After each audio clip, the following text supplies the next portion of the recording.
제가 27년 동안 믿어왔던 모든 것이 무너지는 순간이었습니다. 저는 캐나다 국방부 해군 조달 전문 분석관입니다. 27년간 이 일을 해왔고, 그중 10년은 독일 HDW 조선소에서 일했습니다. 세계 최고의 잠수함은 독일제라는 것, 이건 제게 공식과도 같았습니다. 마치 1 더하기 1이 2인 것처럼 당연한 진리였죠. 그런 제가 2025년 1월 캐나다 역사상 최대 규모인 60조 원 잠수함 프로젝트 평가위원장을 맡았을 때 저는 이미 결론을 내리고 있었습니다. 독일 TKMS가 이길 거라고요. 한국 HD연대, 그들은 독일의 제자일 뿐이라고 생각했습니다. 하지만 그날 기술평가 회의실에서 제 눈앞에 펼쳐진 데이터를 보는 순간 제 손이 떨리기 시작했습니다. 제 27년 경력이 흔들리는 순간이었습니다. 그리고 그 순간부터 제 인생에서 가장 힘든, 그러나 가장 자랑스러운 180일이 시작되었습니다. 오늘 여러분께 그 이야기를 들려드리겠습니다.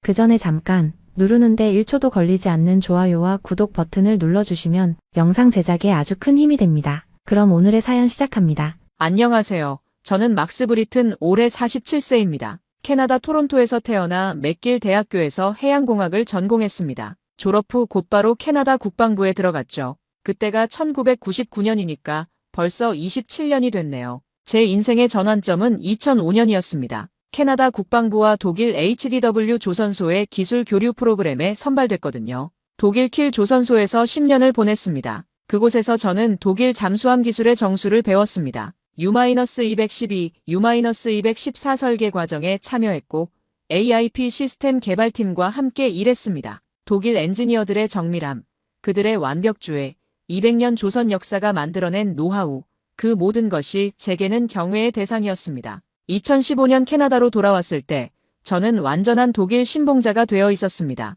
세계 최고의 잠수함은 독일이 만듭니다. 이건 논쟁의 여지가 없어요. 동료들에게, 상사에게, 심지어 가족들에게도 수없이 했던 말입니다. 제 사무실 벽에는 U-212의 청사진이 액자로 걸려 있었고 책장에는 독일 조선 기술 서적이 빼곡했습니다. 그런 제가 해군 조달 분석관으로 일하면서 평가했던 프로젝트가 수십 건입니다. 그리고 단 한 번도 독일 제품을 탈락시킨 적이 없었습니다. 왜냐하면 독일이 항상 최고였으니까요. 제 평판은 확고했습니다. 막스 브린튼, 가장 공정하고 철저한 분석가. 하지만 동시에 독일 기술의 가장 강력한 옹호자이기도 했죠. 제 가족은 오타와에 살고 있습니다. 아내 에밀리는 대학 교수이고 딸 소피아는 고등학교 2학년입니다. 평범하고 안정적인 삶이었습니다. 매일 아침 7시에 일어나 커피를 마시고 국방부로 출근했습니다. 저녁에는 가족과 저녁을 먹고 주말에는 낚시를 즐겼습니다. 제 인생에서 가장 중요한 가치는 정확성과 신뢰였습니다. 데이터를 믿고 검증된 것을 따르며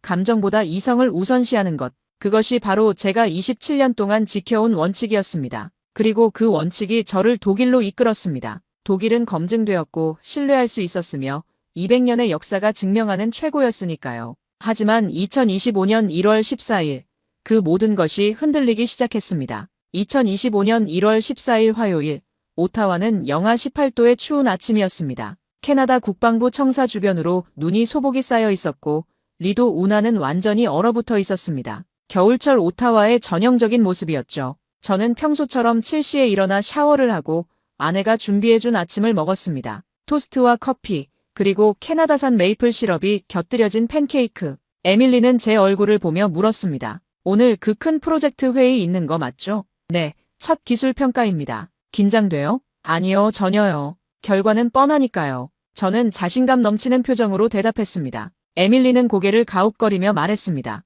당신 요즘 너무 확신에 차 있는 거 아니에요? 혹시 모르잖아요. 저는 웃으며 대답했습니다. 여보, 제가 27년 동안 이 일을 했어요. 독일 HDW에서 10년을 일했고요. 이번 프로젝트는 제 전문 분야예요. 독일이 당연히 이길 겁니다. 딸 소피아가 계단을 내려오며 끼어들었습니다. 아빠, 근데 제 친구 말로는 한국이 요즘 엄청 잘 만든대요. 배도 그렇고 차도 그렇고 스마트폰도 그렇고. 저는 딸의 머리를 쓰다듬으며 말했습니다. 그래, 한국이 많이 발전했지. 하지만 잠수함은 달라. 잠수함은 200년 역사와 노하우가 필요한 분야야. 한국은 아직 독일의 학생 수준이란다. 소피아가 물었습니다. 그럼 왜 한국이 최종 후보에 올랐어요? 저는 잠시 멈칫했습니다. 사실 저도 그게 의아했거든요. 그래, 그건 형식적인 거야. 공정한 경쟁을 보여주기 위해서. 하지만 결과는 정해져 있어. 8시 30분. 저는 국방부 청사에 도착했습니다. 7층에 있는 제 사무실로 올라가 컴퓨터를 켰습니다. 이메일 함에는 오늘 회의 자료들이 쌓여 있었습니다.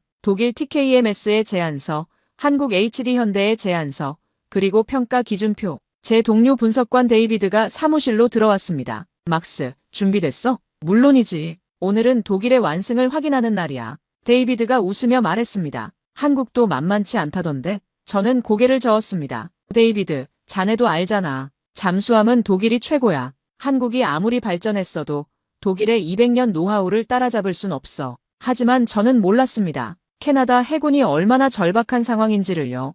우리 캐나다 해군은 현재 빅토리아급 잠수함 4척을 운용하고 있습니다. 이 잠수함들은 원래 영국 해군이 1980년대에 건조한 어폴더급인데 1998년에 캐나다가 중고로 구매한 겁니다. 그때도 논란이 많았죠.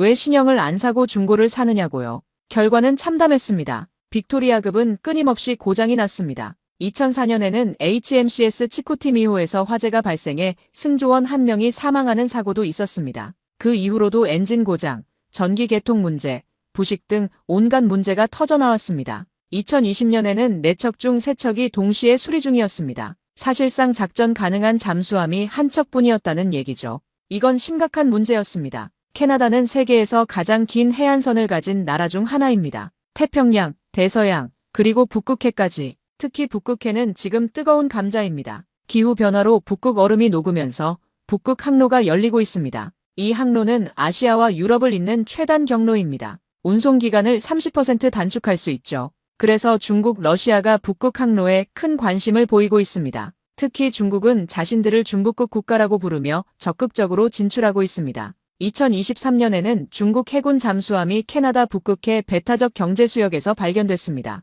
우리 해군이 추적하려 했지만 빅토리아급 잠수함은 고장으로 출동도 못했습니다. 정말 창피한 일이었죠. 러시아도 마찬가지입니다. 러시아 원자력 잠수함들이 북극해를 자유롭게 누비고 있지만 우리는 속수무책입니다. 2024년 5월 캐나다 의회는 긴급 청문회를 열었습니다. 국방위원회에서 해군 참모총장이 증언했습니다. 현재 캐나다 해군의 잠수함 전력은 작전 불가 수준입니다. 빅토리아급은 더 이상 수리할 가치가 없습니다. 새로운 잠수함이 시급합니다. 그래서 나온 것이 CPSP, 캐나다 잠수함 능력 지속 프로젝트입니다. 총 예산 60조 원, 12척의 최신의 재래식 잠수함을 도입하는 캐나다 방산 역사상 최대 규모 프로젝트죠. 2024년 6월부터 입찰이 시작됐습니다. 처음에는 5개 업체가 참여했습니다. 독일 TKMS, 한국 HD현대, 프랑스 나발그룹, 스웨덴 사브, 일본 미쓰비시 중공업. 1차 서류 심사에서 프랑스와 일본이 탈락했습니다.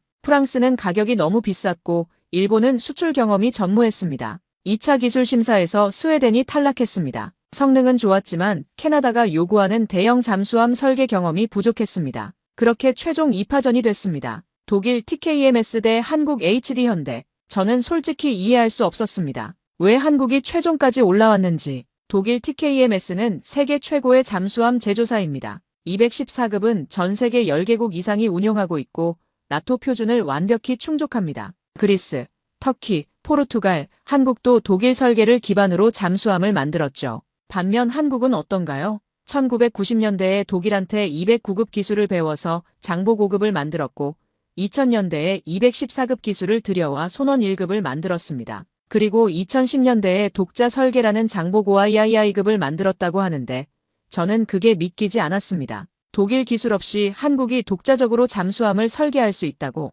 불가능하다고 생각했습니다. 2024년 12월 국방부 장관이 저를 불렀습니다. 브린튼, 자네가 CPSP 평가위원장을 맡아주게. 자네만큼 잠수함을 아는 사람이 없어. 공정하고 철저하게 평가해주길 바라네. 저는 영광입니다 라고 대답했습니다. 하지만 속으로는 이미 결론을 내리고 있었습니다. 독일이 이길 것이다. 평가위원회는 총 7명으로 구성됐습니다. 저를 포함한 국방부 분석관 3명, 해군 장교 2명, 조선공학 교수 1명, 그리고 독립 컨설턴트 1명. 우리는 2025년 1월부터 3월까지 3개월에 걸쳐 평가를 진행하기로 했습니다. 평가 항목은 50개였습니다. 크게 5개 분야로 나뉩니다. 기술 성능 30%, 가격 20%, 기술 이전 15%, 정비 및 운용 20%, 산업 협력 15%. 각 항목마다 세부 기준이 있었고 100점 만점으로 채점하기로 했습니다. 저는 집에 돌아와 아내에게 말했습니다. 여보, 이번 프로젝트는 제 커리어의 정점이 될 거예요. 60조 원짜리 프로젝트를 제가 주도하는 거잖아요. 에밀리가 물었습니다. 결과는 어떻게 될 것 같아요? 저는 자신있게 대답했습니다. 독일이 이길 겁니다. 100% 확신해요. 하지만 저는 몰랐습니다. 제 확신이 얼마나 위험한 것인지를요. 2025년 1월 14일 오전 9시 국방부 청사 5층 대회의실. 오늘은 첫 기술평가 브리핑이 열리는 날입니다. 회의실은 이미 사람들로 가득 차 있었습니다. 평가위원 7명, 국방부 관계자들, 독일 TKMS 대표단 8명, 한국 HD현대 대표단 7명. 저는 위원장석에 앉아 회의실을 둘러봤습니다. 독일 팀은 자신감 넘치는 표정이었습니다. 팀장 한스 슈미트는 제 오랜 친구입니다. 우리는 2005년부터 2015년까지 킬 조선소에서 함께 일했죠. 그는 저를 보며 윙크를 했습니다. 오늘 좋은 결과 있을 거야, 막스. 반면 한국팀은 조용했습니다. 팀장 김민주는 40대 초반으로 보이는 엔지니어였습니다. 검은 정장에 파란색 넥타이, 깔끔하게 빗은 머리. 그는 표정 변화 없이 노트북만 응시하고 있었습니다. 다른 한국 팀원들도 마찬가지였습니다. 긴장한 것처럼 보였지만 동시에 뭔가 준비된 것 같은 느낌도 들었습니다. 저는 회의를 시작했습니다. 좋습니다. 시작하겠습니다. 오늘은 양측의 기술 제안서를 발표받고 1차 평가를 진행하겠습니다. 먼저 독일 TKMS부터 시작하겠습니다. 한스가 단상에 올랐습니다. 그는 능숙한 영어로 프레젠테이션을 시작했습니다. 신사숙녀 여러분, TKMS는 214급의 진화형인 214 플러스를 제안합니다. 이 잠수함은 현재 전 세계 12개국이 운용 중이며 검증된 신뢰성을 자랑합니다. 화면에 잠수함 설계도가 떴습니다. 배수량 1850톤, 길이 65m, 승조원 27명, AIP 시스템 탑재로 2주간 무보급 잠항 가능, 무장은 어뢰 8발, 대함 미사일 4발, 스펙은 확실히 인상적이었습니다. 한스가 계속 설명했습니다. 우리의 강점은 50년 파트너십입니다.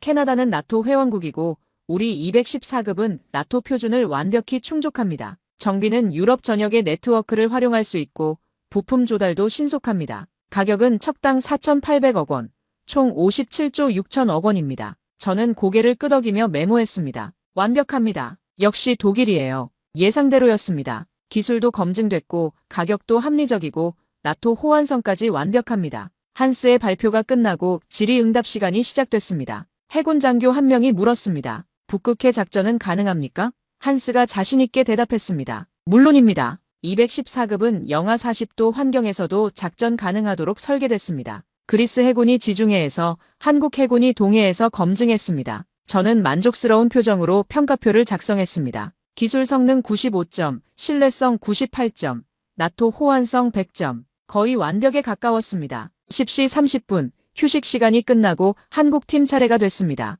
김민준 팀장이 단상에 올랐습니다. 그는 한스보다 훨씬 조용한 목소리로 시작했습니다. 안녕하십니까? HD현대의 김민준입니다. 장보고 III급 배치 II를 소개하겠습니다. 화면에 잠수함 설계도가 떴습니다. 배수량 3,350톤, 길이 83.3m, 승조원 50명, AIP 시스템 탑재, 독일보다 훨씬 큰 잠수함이었습니다. 무장도 더 강력했습니다. 어뢰 14발, 순항 미사일 6발, 잠수함 발사탄도 미사일 발사관 6개. 김민준이 설명을 이어갔습니다. 장보고 III급은 대한민국 해군이 2021년부터 실전 배치한 잠수함입니다. 현재 3척이 운용 중이며 추가 6척이 건조 중입니다. 또한 인도네시아 해군이 2022년 3척을 도입해 운용 중입니다. 저는 메모하면서 생각했습니다.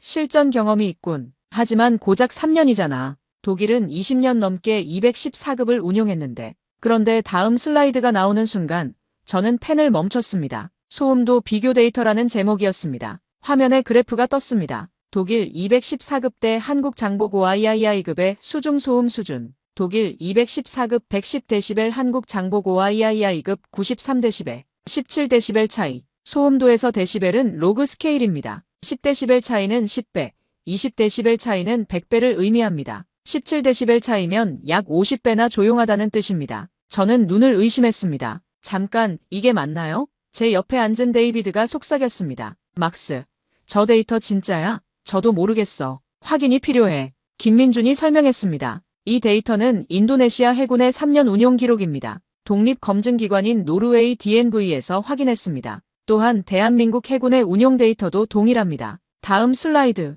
AIP 시스템 지속시간 비교였습니다. 독일 214급 14일, 한국 장보고와 EII급 20일, 6일 차이, 43% 더 긴 시간입니다. 이건 엄청난 차이였습니다. 잠수함의 생존성은 얼마나 오래 물속에 숨어 있을 수 있느냐로 결정되니까요. 김민준이 설명했습니다. 우리는 한국형 AIP 시스템을 독자 개발했습니다. 독일 지멘스 방식보다 효율이 30% 높습니다. 연료전지 스택을 120셀에서 180셀로 늘렸고 수소 저장 밀도를 향상시켰습니다. 저는 손에 땀이 나기 시작했습니다. 이건 뭔가 이상합니다. 한국이 AIP를 독자 개발했다고? 그것도 독일보다 효율적으로. 다음 슬라이드. 신뢰성 지수였습니다. 독일 214급 운용 가동률 92.3%, 한국 장보고와 EII급 운용 가동률 99.2%. 제 심장이 빠르게 뛰기 시작했습니다. 99.2%? 이건 거의 완벽에 가까운 수치입니다. 심지어 원자력 잠수함도 이 정도는 안 됩니다.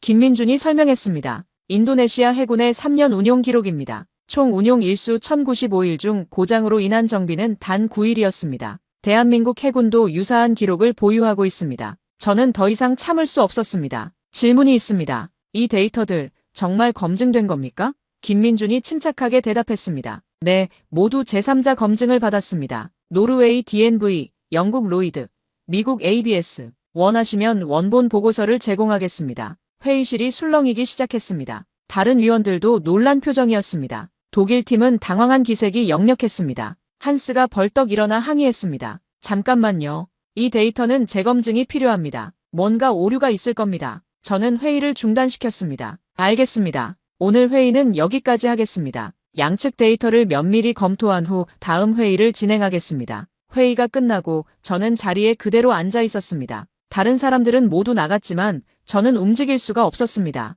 제 머릿속이 혼란스러웠습니다. 소음도 17데시벨 차이, AIP 6일 차이, 신뢰성 7% 차이. 이 모든 게 진짜라면 한국이 독일을 압도하는 겁니다. 하지만 어떻게 이게 가능하지? 한국이 잠수함을 만든 지 겨우 30년인데 200년 역사의 독일을 넘어섰다고. 데이비드가 다가왔습니다. 막스, 괜찮아? 표정이 안 좋은데. 저는 고개를 저었습니다. 아니, 괜찮아. 그냥 데이터가 의외여서. 데이비드가 말했습니다. 나도 놀랐어. 한국이 저 정도인 줄 몰랐어. 근데 진짜일까? 저는 대답할 수 없었습니다. 왜냐하면 저도 모르겠거든요. 만약 진짜라면 제 27년 경력은 뭐가 되는 걸까요? 제가 그토록 신봉했던 독일이 한국한테 진다고. 그날 오후, 저는 사무실에 혼자 남아 데이터를 분석했습니다. 한국이 제공한 보고서를 하나하나 읽어내려갔습니다. 인도네시아 해군 운용 기록, 노르웨이 DNV 검증 보고서, 대한민국 해군 성능 시험 결과, 모든 데이터가 일관성이 있었습니다. 조작된 것 같지 않았습니다. 오히려 너무 상세하고 정확했습니다. 소음도는 수중 음향 측정 장비로 100번 넘게 측정됐고 AIP 지속 시간은 실제 작전 중에 기록됐으면 신뢰성은 3년간의 모든 정비 기록이 포함돼 있었습니다. 저는 한스에게 전화를 걸었습니다. 한스, 나야. 오늘 발표 봤지? 한국 데이터 어떻게 생각해? 한스가 짜증스러운 목소리로 대답했습니다. 막스, 뭔가 잘못됐어. 저 데이터는 과장됐을 거야. 한국이 우리보다 17데시벨 조용하다고. 말도 안 돼. 하지만 한스의 목소리에는 확신이 없었습니다. 저는 물었습니다. 독일 214급 소음도가 정확히 얼마지? 한스가 잠시 침묵하더니 대답했습니다. 110데시벨 정도야. 공식 스펙이 그래. 그럼 한국 데이터가 맞잖아. 아니야. 측정 방법이 다를 거야. 뭔가 트릭이 있어. 저는 전화를 끊고 한숨을 쉬었습니다. 한스도 당황한 거예요. 그는 독일 TKMS에서 30년을 일한 수석 엔지니어입니다.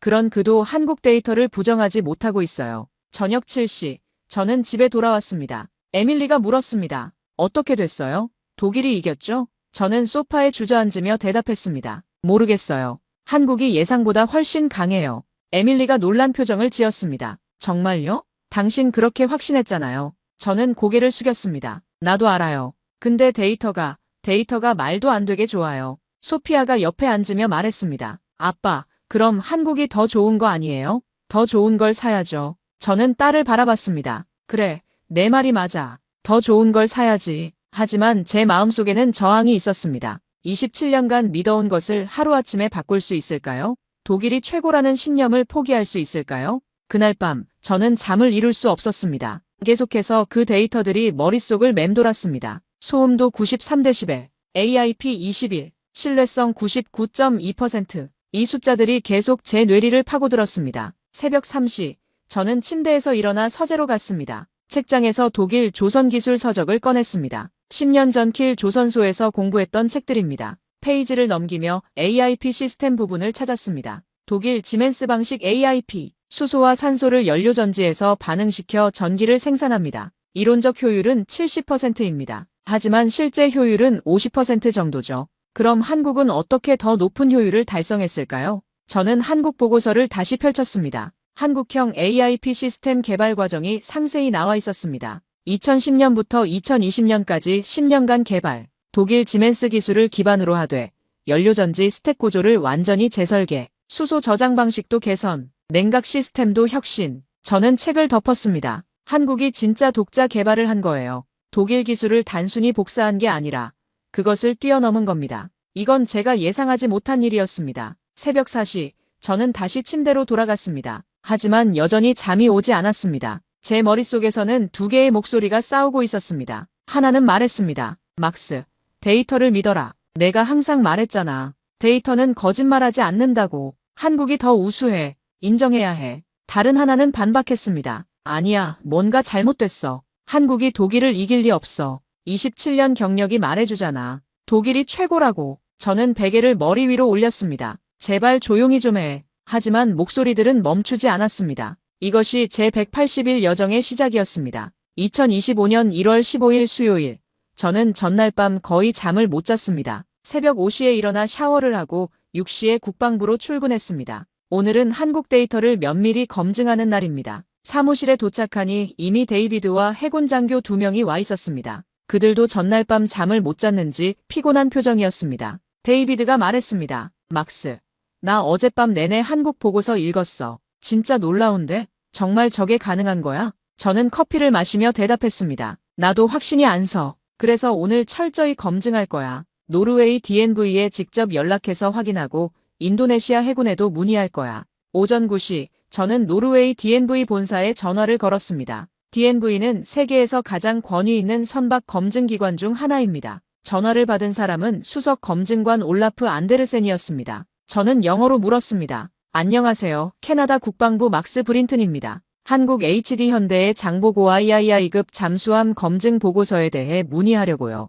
올라프가 대답했습니다. 네, 그 프로젝트 제가 담당했습니다. 무엇이 궁금하십니까? 저는 직설적으로 물었습니다. 소음도 93데시벨, 이게 정확한 겁니까? 올라프가 확신에 찬 목소리로 대답했습니다. 네, 100% 정확합니다. 우리는 2022년 6월부터 2023년 3월까지 9개월간 인도네시아 해군과 함께 측정했습니다. 총 127회 측정했고 평균값이 93.2데시벨이었습니다. 저는 계속 물었습니다. 독일 214급과 비교하면요? 올라프가 잠시 멈칫하더니 조심스럽게 대답했습니다. 저희가 독일 214급도 과거에 검증한 적 있습니다. 110데시벨 정도였습니다. 한국 장보고 III급이 명백히 더 조용합니다. 약 17데시벨 차이 나죠. 제 손이 떨렸습니다. 그럼 한국이 정말 독일보다 50배 조용하다는 건가요? 올라프가 대답했습니다. 수학적으로는 그렇습니다. 하지만 실제 작전에서는 약 30배 정도 탐지 거리 차이가 나죠. 한국 잠수함은 30km 밖에서 탐지 가능한 반면 독일은 10km에서 탐지됩니다. 저는 전화를 끊고 깊은 한숨을 쉬었습니다. DNV가 확인했어요. 한국 데이터가 정확하다고요. 데이비드가 물었습니다. 그럼 이제 어떻게 해? 저는 대답했습니다. 인도네시아 해군에도 확인해야 해. 오전 11시. 저는 주캐나다 인도네시아 무관에게 연락했습니다. 그는 인도네시아 해군 제독 아구스 산토소를 소개해줬습니다. 저는 화상회의로 아구스 제독과 통화했습니다. 아구스 제독은 60대 초반의 노련한 군인이었습니다. 그는 유창한 영어로 말했습니다. 브린튼 씨, 무엇을 알고 싶으신가요? 저는 물었습니다. 장보고 III급 잠수함, 실제 운용 경험이 어떻습니까? 아구스 제독이 웃으며 대답했습니다. 솔직히 말씀드리면 처음에는 의심했습니다. 한국 잠수함이 독일만큼 좋을까? 하지만 3년 운용해보니 제 생각이 완전히 바뀌었습니다. 이 잠수함은 환상적입니다. 저는 구체적으로 물었습니다. 어떤 점이 그렇습니까? 아구스 제독이 설명했습니다. 첫째, 믿을 수 없을 만큼 조용합니다. 우리 해군이 대잠 훈련을 할 때 자기 편 잠수함도 찾기 힘들 정도입니다. 둘째, AIP 시스템이 정말 오래 갑니다. 20일 잠수 기록도 있습니다. 셋째, 고장이 거의 없습니다. 3년 동안 큰 수리는 단 한 번도 없었습니다. 저는 믿기지 않았습니다. 정말입니까? 과장 아닙니까? 아구스 제독이 진지한 표정으로 말했습니다. 브린튼 씨, 저는 해군에서 40년을 일했습니다. 과장할 이유가 없습니다. 솔직히 처음에 우리는 독일 잠수함을 사고 싶었습니다. 하지만 예산 때문에 한국을 선택했죠. 지금 돌아보면 최고의 결정이었습니다. 그는 덧붙였습니다. 만약 캐나다가 한국을 선택한다면 후회하지 않을 겁니다. 제가 보장합니다. 저는 화상회의를 끝내고 의자에 기댔습니다. 인도네시아 해군도 확인했어요. 한국이 진짜예요. 데이비드가 말했습니다. 믿기지 않는데 한국이 정말 독일을 뛰어넘었어? 오후 2시 긴급평가위원 회의가 열렸습니다. 7명의 위원이 모두 모였습니다. 저는 오전에 확인한 내용을 보고했습니다. 노르웨이 DNV와 인도네시아 해군 모두 한국 데이터를 확인했습니다. 조작이나 과장이 아닙니다. 한국 장보고 III급은 실제로 독일 214급보다 우수합니다. 회의실이 조용해졌습니다. 조선공학 교수 로버트 맥도날드가 말했습니다. 이건 놀라운 일입니다. 한국이 30년 만에 독일을 따라잡았다니, 아니 넘어섰다니. 해군 장교 제임스 톰슨이 말했습니다. 그럼 우리가 한국을 선택해야 하는 거 아닙니까? 독립 컨설턴트 사라 윌슨이 반박했습니다. 잠깐만요. 기술만 보면 안 됩니다. 정치적 측면도 고려해야죠. 캐나다는 나토 회원국입니다. 독일도 나토 회원국이고요. 한국은 아니잖아요. 저는 말했습니다. 하지만 우리는 기술 평가를 하고 있습니다. 정치는 나중 문제입니다. 사라가 반박했습니다. 막스, 당신도 알잖아요. 이런 대형 프로젝트는 순수 기술만으로 결정되지 않아요. 동맹관계, 산업협력 모든 게 얽혀 있다고요. 데이비드가 끼어들었습니다. 그래도 데이터는 명확해요. 한국이 더 우수합니다. 소음도 AIP, 신뢰성 모든 면에서요. 제임스가 동의했습니다. 맞아요. 게다가 가격도 한국이 20% 저렴합니다. 60조 원 프로젝트에서 20%면 12조 원이에요. 로버트 교수가 말했습니다. 저도 데이터를 검토했는데 한국 기술이 정말 인상적입니다. 특히 AIP 시스템은 세계 최고 수준입니다. 독일 지멘스 방식을 개량해서 효율을 30% 높였어요. 저는 고민에 빠졌습니다. 객관적으로 보면 한국이 우위입니다. 하지만 제 27년 경력이 10년의 독일 경험이 저항하고 있었습니다. 정말 한국을 선택해야 할까요? 회의가 끝나고 저는 사무실로 돌아왔습니다. 책상 위에는 독일과 한국의 제안서가 나란히 놓여 있었습니다. 왼쪽은 50년 파트너 독일, 오른쪽은 신흥 강자 한국. 저는 어느 쪽을 선택해야 할까요? 저녁 6시 한스가 전화를 걸어왔습니다. 막스, 들었어. 내가 노르웨이 DNV에 확인했다며? 그래, 확인했어. 데이터가 정확하더라. 한스가 한숨을 쉬었습니다. 믿기지 않아. 한국이 정말 우리를 넘어섰어? 저는 대답했습니다. 한스, 솔직히 나도 충격이야. 하지만 데이터가 거짓말하지 않아. 한스가 잠시 침묵하더니 말했습니다. 막스, 우리 10년 함께 일했잖아. 나를 믿어줘. 독일이 여전히 최고야. 데이터가 전부가 아니야. 저는 반문했습니다. 그럼 뭐가 더 중요한데? 한스가 대답했습니다. 경험이야. 전통이야. 신뢰야. 독일은 200년 역사가 있어. 한국은 겨우 30년이야. 누가 더 믿을만해? 저는 전화를 끊고 생각에 잠겼습니다. 한스 말도 일리가 있습니다. 역사와 전통도 중요하죠. 하지만 데이터가 명확히 한국이 우위인데 그걸 무시할 수 있을까요? 그날 밤 저는 집에 돌아와 에밀리에게 고민을 털어놨습니다. 여보, 나 지금 정말 힘들어요. 27년간 믿어온 게 흔들리고 있어요. 에밀리가 제 손을 잡았습니다. 여보, 당신은 항상 데이터를 믿었잖아요. 감정이 아니라 사실을 따르는 사람이었어요. 지금도 그래야죠. 저는 아내를 바라봤습니다. 맞아요. 나는 데이터를 믿는 사람이죠.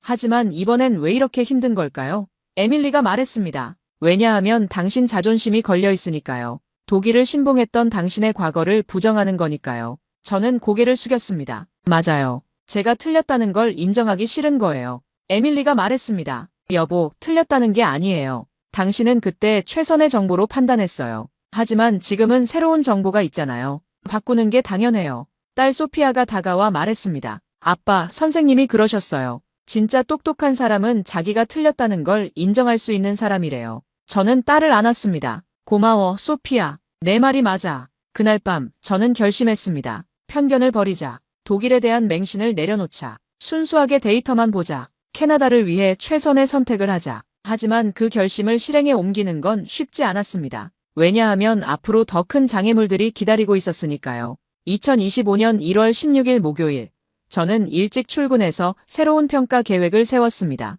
편견 없이 순수하게 데이터만 보기로 했으니까요. 50개 평가 항목을 하나하나 다시 검토하기 시작했습니다. 오전 9시 평가위원 회의가 열렸습니다. 저는 위원들에게 제안했습니다. 우리 모든 항목을 처음부터 다시 평가합시다. 독일이든 한국이든 선입견 없이 오직 데이터만 보는 겁니다. 데이비드가 동의했습니다. 좋은 생각이야. 나도 어젯밤 많이 생각해봤는데 우리가 너무 독일에 편향됐던 것 같아. 제임스 장교도 동의했습니다. 맞아요. 솔직히 저도 처음엔 독일이 당연히 이길 거라고 생각했어요. 하지만 사라 컨설턴트는 여전히 회의적이었습니다. 기다려요, 여러분. 우리가 너무 성급한 거 아닌가요? 하루 이틀 데이터 봤다고 30년 파트너를 버리는 게 맞나요? 로버트 교수가 반박했습니다. 사라, 우리는 데이터를 버릴 수 없어요. 한국이 명백히 우수합니다. 사라가 목소리를 높였습니다. 로버트, 당신은 순진해요. 이건 단순한 기술 선택이 아니에요. 정치, 외교, 산업협력 모든 게 얽혀 있다고요.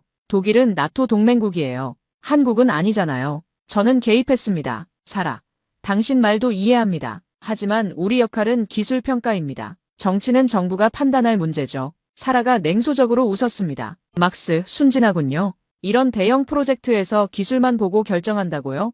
회의실 분위기가 무거워졌습니다. 평가위원들 사이에 균열이 생기기 시작한 겁니다. 저와 데이비드, 제임스, 로버트는 한국 쪽으로 기울고 있었지만 사라와 다른 해군 장교 마이클은 여전히 독일을 선호했습니다. 오후 2시 독일 TKMS 대표단이 저를 찾아왔습니다. 한스가 다급한 표정으로 말했습니다. 막스, 우리 얘기 좀 해야겠어. 저는 회의실로 그들을 안내했습니다. 한스가 테이블에 서류를 펼쳤습니다. 막스, 한국 데이터에 문제가 있어. 우리가 분석해봤는데 소음도 측정 방법이 의심스러워. 저는 물었습니다. 어떤 문제인데? 한스가 설명했습니다. 한국은 아마도 최적 조건에서만 측정했을 거야. 실제 작전 환경과는 다를 수 있어. 저는 반박했습니다. 한스, 인도네시아 해군이 3년간 실전 운용한 데이터예요. 최적 조건이 아니에요. 한스가 우겼습니다. 그래도 뭔가 있을 거야. 한국이 우리보다 17데시벨 조용하다니 물리적으로 말이 안 돼. 저는 답답했습니다. 한스,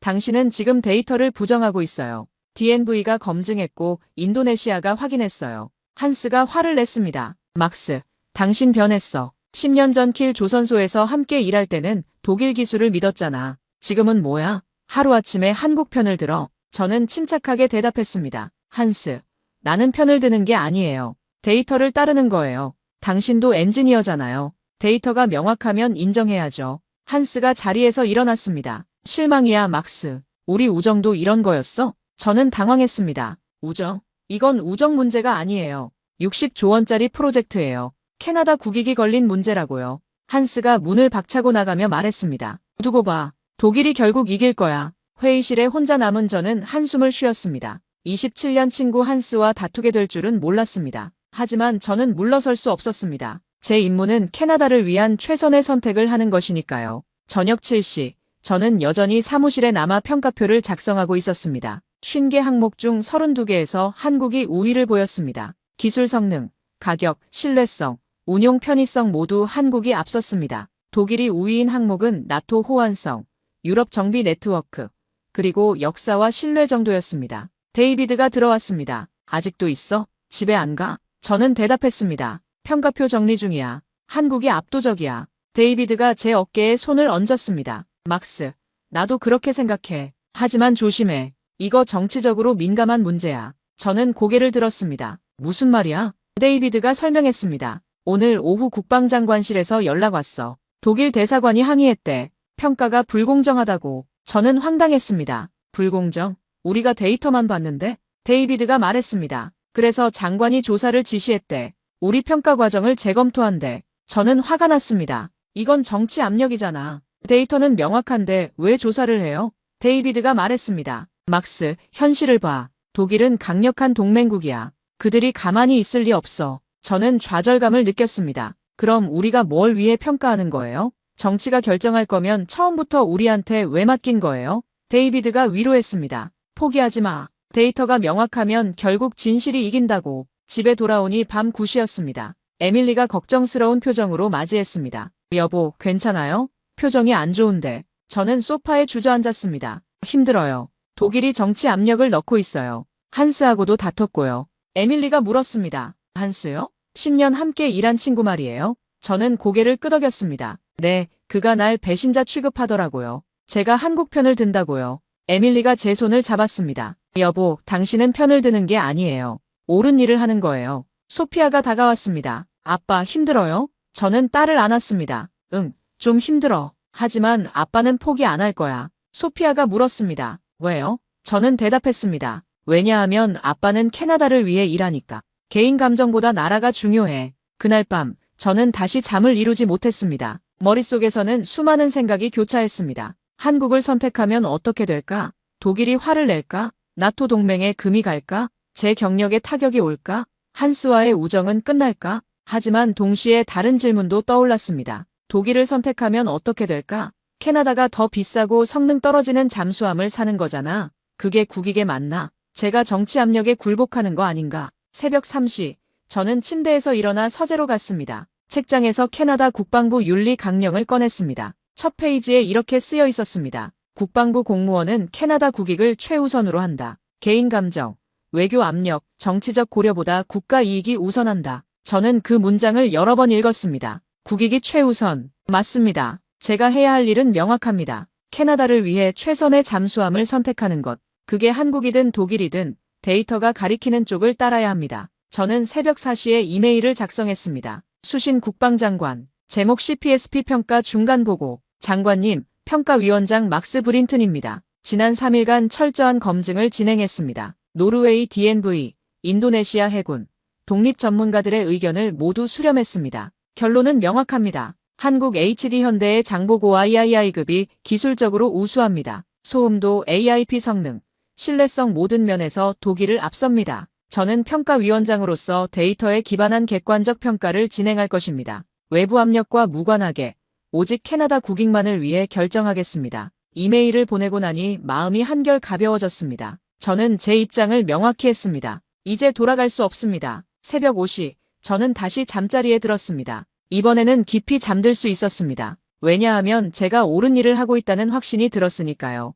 2025년 1월 20일 월요일 상황이 급격히 악화되기 시작했습니다. 제가 국방장관에게 보낸 이메일이 문제가 된 겁니다. 오전 8시 장관실에서 긴급 소환 연락이 왔습니다. 국방장관 제럴드 휴즈는 60대 초반의 베테랑 정치인입니다. 그는 심각한 표정으로 저를 맞이했습니다. 브린튼, 자네 이메일 읽었네. 무슨 생각으로 이런 걸 보낸 건가? 저는 당황했습니다. 장관님, 제 평가 소견을 보고한 겁니다. 휴즈 장관이 책상을 탁 쳤습니다. 자네, 지금 정치적 파장이 얼마나 큰지 아나? 독일 대사가 어제 나를 찾아왔어. 항해 서한도 전달했고, 캐나다 독일 관계가 흔들리고 있다고. 저는 반박했습니다. 하지만 장관님, 데이터는 명확합니다. 한국이 기술적으로. 장관이 손을 들어 제 말을 막았습니다. 알아. 한국이 더 좋다는 거 나도 안다고. 하지만 정치가 그렇게 단순하지 않아. 독일은 나토 동맹국이야. 50년 파트너고, 우리가 갑자기 한국을 선택하면 독일이 어떻게 생각하겠나? 저는 답답했습니다. 장관님, 그럼 성능 떨어지는 걸 비싸게 사라는 겁니까? 그게 캐나다 국익입니까? 휴즈 장관이 한숨을 쉬었습니다. 브린튼, 자네는 순진해. 국익은 기술만이 아니야. 동맹관계, 안보협력, 그런 것도 국익이라고. 저는 물러서지 않았습니다. 장관님, 제 임무는 기술평가입니다. 정치 판단은 장관님 몫이죠. 하지만 제가 드릴 수 있는 건 객관적 데이터뿐입니다. 그리고 그 데이터는 한국을 가리킵니다. 휴즈 장관이 잠시 침묵하더니 말했습니다. 알겠네. 자네 의견은 존중하지. 하지만 조심하게. 이 문제는 자네 생각보다 훨씬 복잡해. 저는 장관실을 나오며 불안감을 느꼈습니다. 정치 압력이 본격화되고 있었습니다. 오후 2시 캐나다 의회 국방위원회 청문회가 열렸습니다. 저는 증인으로 출석했습니다. 야당 의원들이 저를 집중 공격했습니다. 보수당 의원 존 맥케이가 물었습니다. 브린튼 씨, 당신은 독일에서 10년을 일했죠? 네, 그렇습니다. 그럼 독일 편향이 있는 거 아닙니까? 아니면 이제는 한국 편향이 생긴 겁니까? 저는 차분하게 대답했습니다. 저는 어느 쪽도 편향되지 않았습니다. 오직 데이터를 따를 뿐입니다. 맥케이 의원이 냉소했습니다. 데이터요? 당신이 믿는 데이터가 정말 신뢰할 만합니까? 제공한 자료 아닙니까? 저는 설명했습니다. 아닙니다. 노르웨이 DNV, 인도네시아 해군, 독립 전문가들이 모두 검증한 자료입니다. 맥케이 의원이 목소리를 높였습니다. 인도네시아요? 그들을 믿으라고요?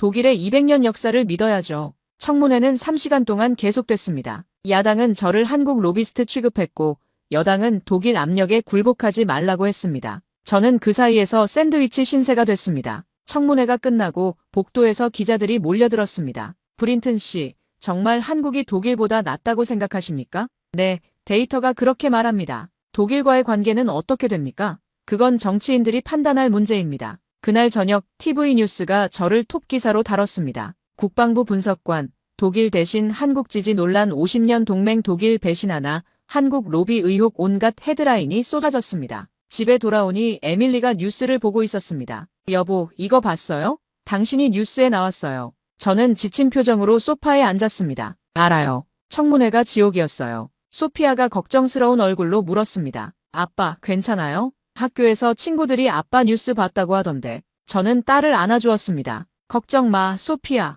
아빠는 옳은 일을 하고 있어. 하지만 속으로는 불안했습니다. 제가 정말 옳은 일을 하고 있는 걸까요? 아니면 제 고집 때문에 국가 외교를 망치고 있는 걸까요? 2025년 1월 22일 수요일, 독일 정부가 공식 성명을 발표했습니다. 캐나다 CPSP 평가 과정의 공정성에 심각한 우려를 표명한다. 독일 TKMS는 50년간 신뢰할 수 있는 파트너였다. 이번 평가는 정치적 동기가 의심된다. 같은 날, 독일 총리가 캐나다 총리에게 직접 전화를 걸었다는 보도가 나왔습니다. 독일이 최고 위급에서 압박하기 시작한 겁니다. 캐나다 언론도 분열됐습니다. 보수 성향 언론은 독일 전통을 믿어야 한다고 주장했고, 진보 성향 언론은 데이터를 무시하지 말라고 반박했습니다. 여론도 갈렸습니다. 한 여론조사에서 독일 지지 48%, 한국 지지 39%, 모르겠다 13%가 나왔습니다. 1월 25일 토요일, 저는 독일 대사관에서 연락을 받았습니다. 한스 슈미트와 독일 대사가 저를 만나고 싶다고 했습니다. 저는 오타와 시내 레스토랑에서 그들을 만났습니다. 독일 대사 클라우스 밀러는 60대 후반의 노련한 외교관이었습니다. 그는 정중하지만 단호한 어조로 말했습니다. 브린튼 씨, 당신의 입장은 이해합니다. 하지만 큰 그림을 보시기 바랍니다. 캐나다와 독일은 70년 동맹국입니다. 이 관계가 잠수함 하나 때문에 흔들려도 되겠습니까? 저는 대답했습니다. 대사님, 저는 동맹을 부정하는 게 아닙니다. 다만 이번 프로젝트에서는 한국이 더 우수하다는 겁니다. 밀러 대사가 웃으며 말했습니다. 우수하다고요? 30년 역사의 한국이 200년 역사의 독일보다 우수하다고요? 저는 데이터를 꺼내 보여줬습니다. 네, 데이터가 그렇습니다. 소음도, AIP, 신뢰성 모든 면에서 한국이 앞섭니다. 밀러 대사가 고개를 저었습니다. 브린튼 씨, 당신은 나무만 보고 숲을 못 보는군요. 기술이 전부가 아닙니다. 한스가 끼어들었습니다. 막스, 제발 다시 생각해봐. 우리 우정을 위해서라도. 저는 한스를 바라봤습니다. 한스, 우정과 업무는 별개야. 나는 캐나다 공무원이야. 내 나라를 위해 일해야 해. 한스가 화를 냈습니다. 그래, 그럼 우리 우정은 여기까지야. 그는 자리에서 일어나 나가버렸습니다. 밀러 대사가 말했습니다. 안타깝군요. 하지만 브린튼 씨, 당신의 선택이 어떤 결과를 가져올지 잘 생각해 보시기 바랍니다. 레스토랑을 나오며 저는 무거운 마음이었습니다. 10년 친구 한스를 잃었습니다. 독일과의 관계도 악화되고 있습니다. 제가 정말 옳은 선택을 하고 있는 걸까요? 하지만 저는 흔들리지 않기로 했습니다. 왜냐하면 데이터는 거짓말하지 않으니까요. 한국이 더 우수하다면 그게 답입니다. 2025년 1월 28일 화요일, 저는 한 가지 결심을 했습니다. 독일을 직접 방문해서 확인해보자. 혹시 제가 놓친 게 있을지도 모르니까요. 만약 독일에 한국을 뛰어넘는 무언가가 있다면 그걸 확인하고 공정하게 판단하겠다고 마음먹었습니다. 국방장관에게 출장 승인을 받았습니다. 2월 1일부터 5일까지 독일 킬 조선소 방문. 장관도 제 의도를 이해했습니다. 좋아, 가서 확인해보게. 혹시 모르지 않나? 2월 1일 일요일. 저는 토론토 공항에서 프랑크푸르트행 비행기에 올랐습니다. 8시간 비행 끝에 독일에 도착했습니다. 킬까지는 기차로 3시간 더 걸렸습니다. 킬 조선소는 제게 익숙한 곳이었습니다. 2005년부터 2015년까지 10년을 여기서 보냈으니까요. 발트해가 내려다 보이는 거대한 조선소, 크레인들이 늘어선 풍경, 용접 불꽃이 튀는 소리, 모든 게 그대로였습니다. 조선소 정문에서 엔지니어 디터 슈나이더가 저를 맞이했습니다. 그는 제 옛 동료였습니다. 막스, 오랜만이야. 우리는 포옹했습니다. 반가워, 디터. 잘 지냈어? 디터가 저를 설계동으로 안내했습니다. 오늘은 214+ 설계를 보여줄게. 내가 놀랄걸? 우리는 회의실에 들어갔습니다. 벽면 스크린에 214+ 설계도가 떴습니다. 디터가 설명하기 시작했습니다. 214 플러스는 기존 214급의 진화형이야. 배수량을 1850톤으로 늘렸고 AIP 시스템도 개선했어. 지멘스 최신 연료 전지를 적용했지. 저는 메모하며 물었습니다. 소음도는 어떻게 돼? 디터가 자신있게 대답했습니다. 110데시벨이야. 세계 최고 수준이지. 저는 조심스럽게 물었습니다. 한국이 93데시벨이라던데? 디터의 표정이 굳어졌습니다. 그건 측정 방법이 다를 거야. 저는 계속 물었습니다. 노르웨이 DNV가 검증했는데 디터가 불편한 기색을 보였습니다. 막스, 솔직히 말해서 한국이 우리를 따라잡은 건 사실이야. 저는 놀랐습니다. 정말? 디터가 한숨을 쉬었습니다. 응, 인정하기 싫지만 저는 더 자세히 물었습니다. 어떻게 그게 가능해? 디터가 설명했습니다. 한국은 우리 기술을 배워서 시작했어. 하지만 거기서 멈추지 않았지. 그들은 연료전지 스택을 재설계하고 수소 저장 방식을 개선했어. 솔직히 우리보다 더 공격적으로 연구 개발했어. 저는 충격을 받았습니다. 디터, 너마저 인정하는 거야? 디터가 쓸쓸하게 웃었습니다. 막스, 난 엔지니어야. 데이터는 부정할 수 없어. 한국 AIP가 우리보다 효율적인 건 사실이야. 그날 오후, 저는 조선소 도크를 방문했습니다. 건조 중인 214급 잠수함을 직접 봤습니다. 여전히 인상적이었습니다. 정밀한 용접, 깔끔한 배관, 세심한 마감. 독일 기술의 정수였습니다. 하지만 동시에 생각했습니다. 한국도 이 정도는 할 수 있을 거야. 아니, 어쩌면 더 잘할지도 몰라. 인도네시아 해군 데이터가 그걸 증명하잖아. 2월 2일 월요일, 저는 지멘스 연료전지 공장을 방문했습니다. 수석 연구원 울리히 바그너가 AIP 시스템을 설명했습니다. 우리 연료전지는 세계 최고입니다. 70% 효율을 자랑하죠. 저는 물었습니다. 한국은 어떻게 더 높은 효율을 달성했나요? 울리히가 잠시 망설이더니 대답했습니다. 그들은 스택 구조를 바꿨습니다. 우리는 120셀인데 그들은 180셀로 늘렸어요. 그리고 냉각 시스템도 혁신적이었습니다. 저는 놀라워했습니다. 그게 가능해요? 울리히가 고개를 끄덕였습니다. 가능합니다. 우리도 연구했지만 비용 때문에 포기했어요. 한국은 그걸 밀고 나갔죠. 인정합니다.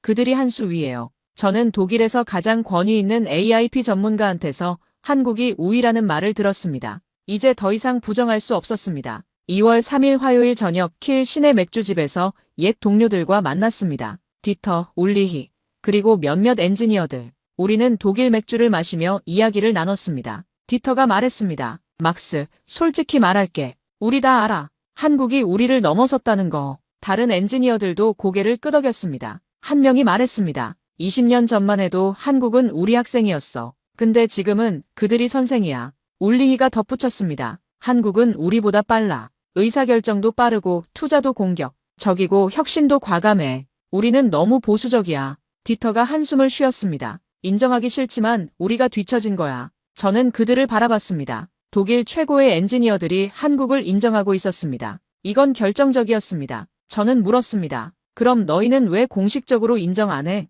디터가 씁쓸하게 웃었습니다. 회사 입장이 있잖아. 우리가 한국보다 못하다고 공식 발표하면 다른 프로젝트는 어떻게 해? 저는 이해했습니다. 정치와 비즈니스 때문에 진실을 숨기고 있는 거였습니다. 2월 4일 수요일, 저는 한스를 만났습니다. 그는 여전히 차가운 태도였습니다. 막스, 뭘 확인하러 왔어? 저는 솔직하게 말했습니다. 혹시 내가 놓친 게 있나 확인하러 왔어. 하지만 결론은 같아. 한국이 더 우수해. 한스가 화를 냈습니다. 그래서 넌 한국 편을 들 거야? 저는 침착하게 대답했습니다. 한스, 이건 편드는 게 아니야. 사실을 인정하는 거야. 내 동료들도 다 인정하잖아. 디터도 울리히도. 한스가 책상을 쳤습니다. 그들은 순진해. 정치를 몰라. 우리가 캐나다 프로젝트를 잃으면 다른 나라들도 흔들려. 그럼 우리 조선소는 끝이야. 저는 반박했습니다. 그럼 거짓말하라고. 성능 떨어지는 걸 최고라고 팔라고. 한스가 소리쳤습니다. 나가. 더 이상 할 말 없어.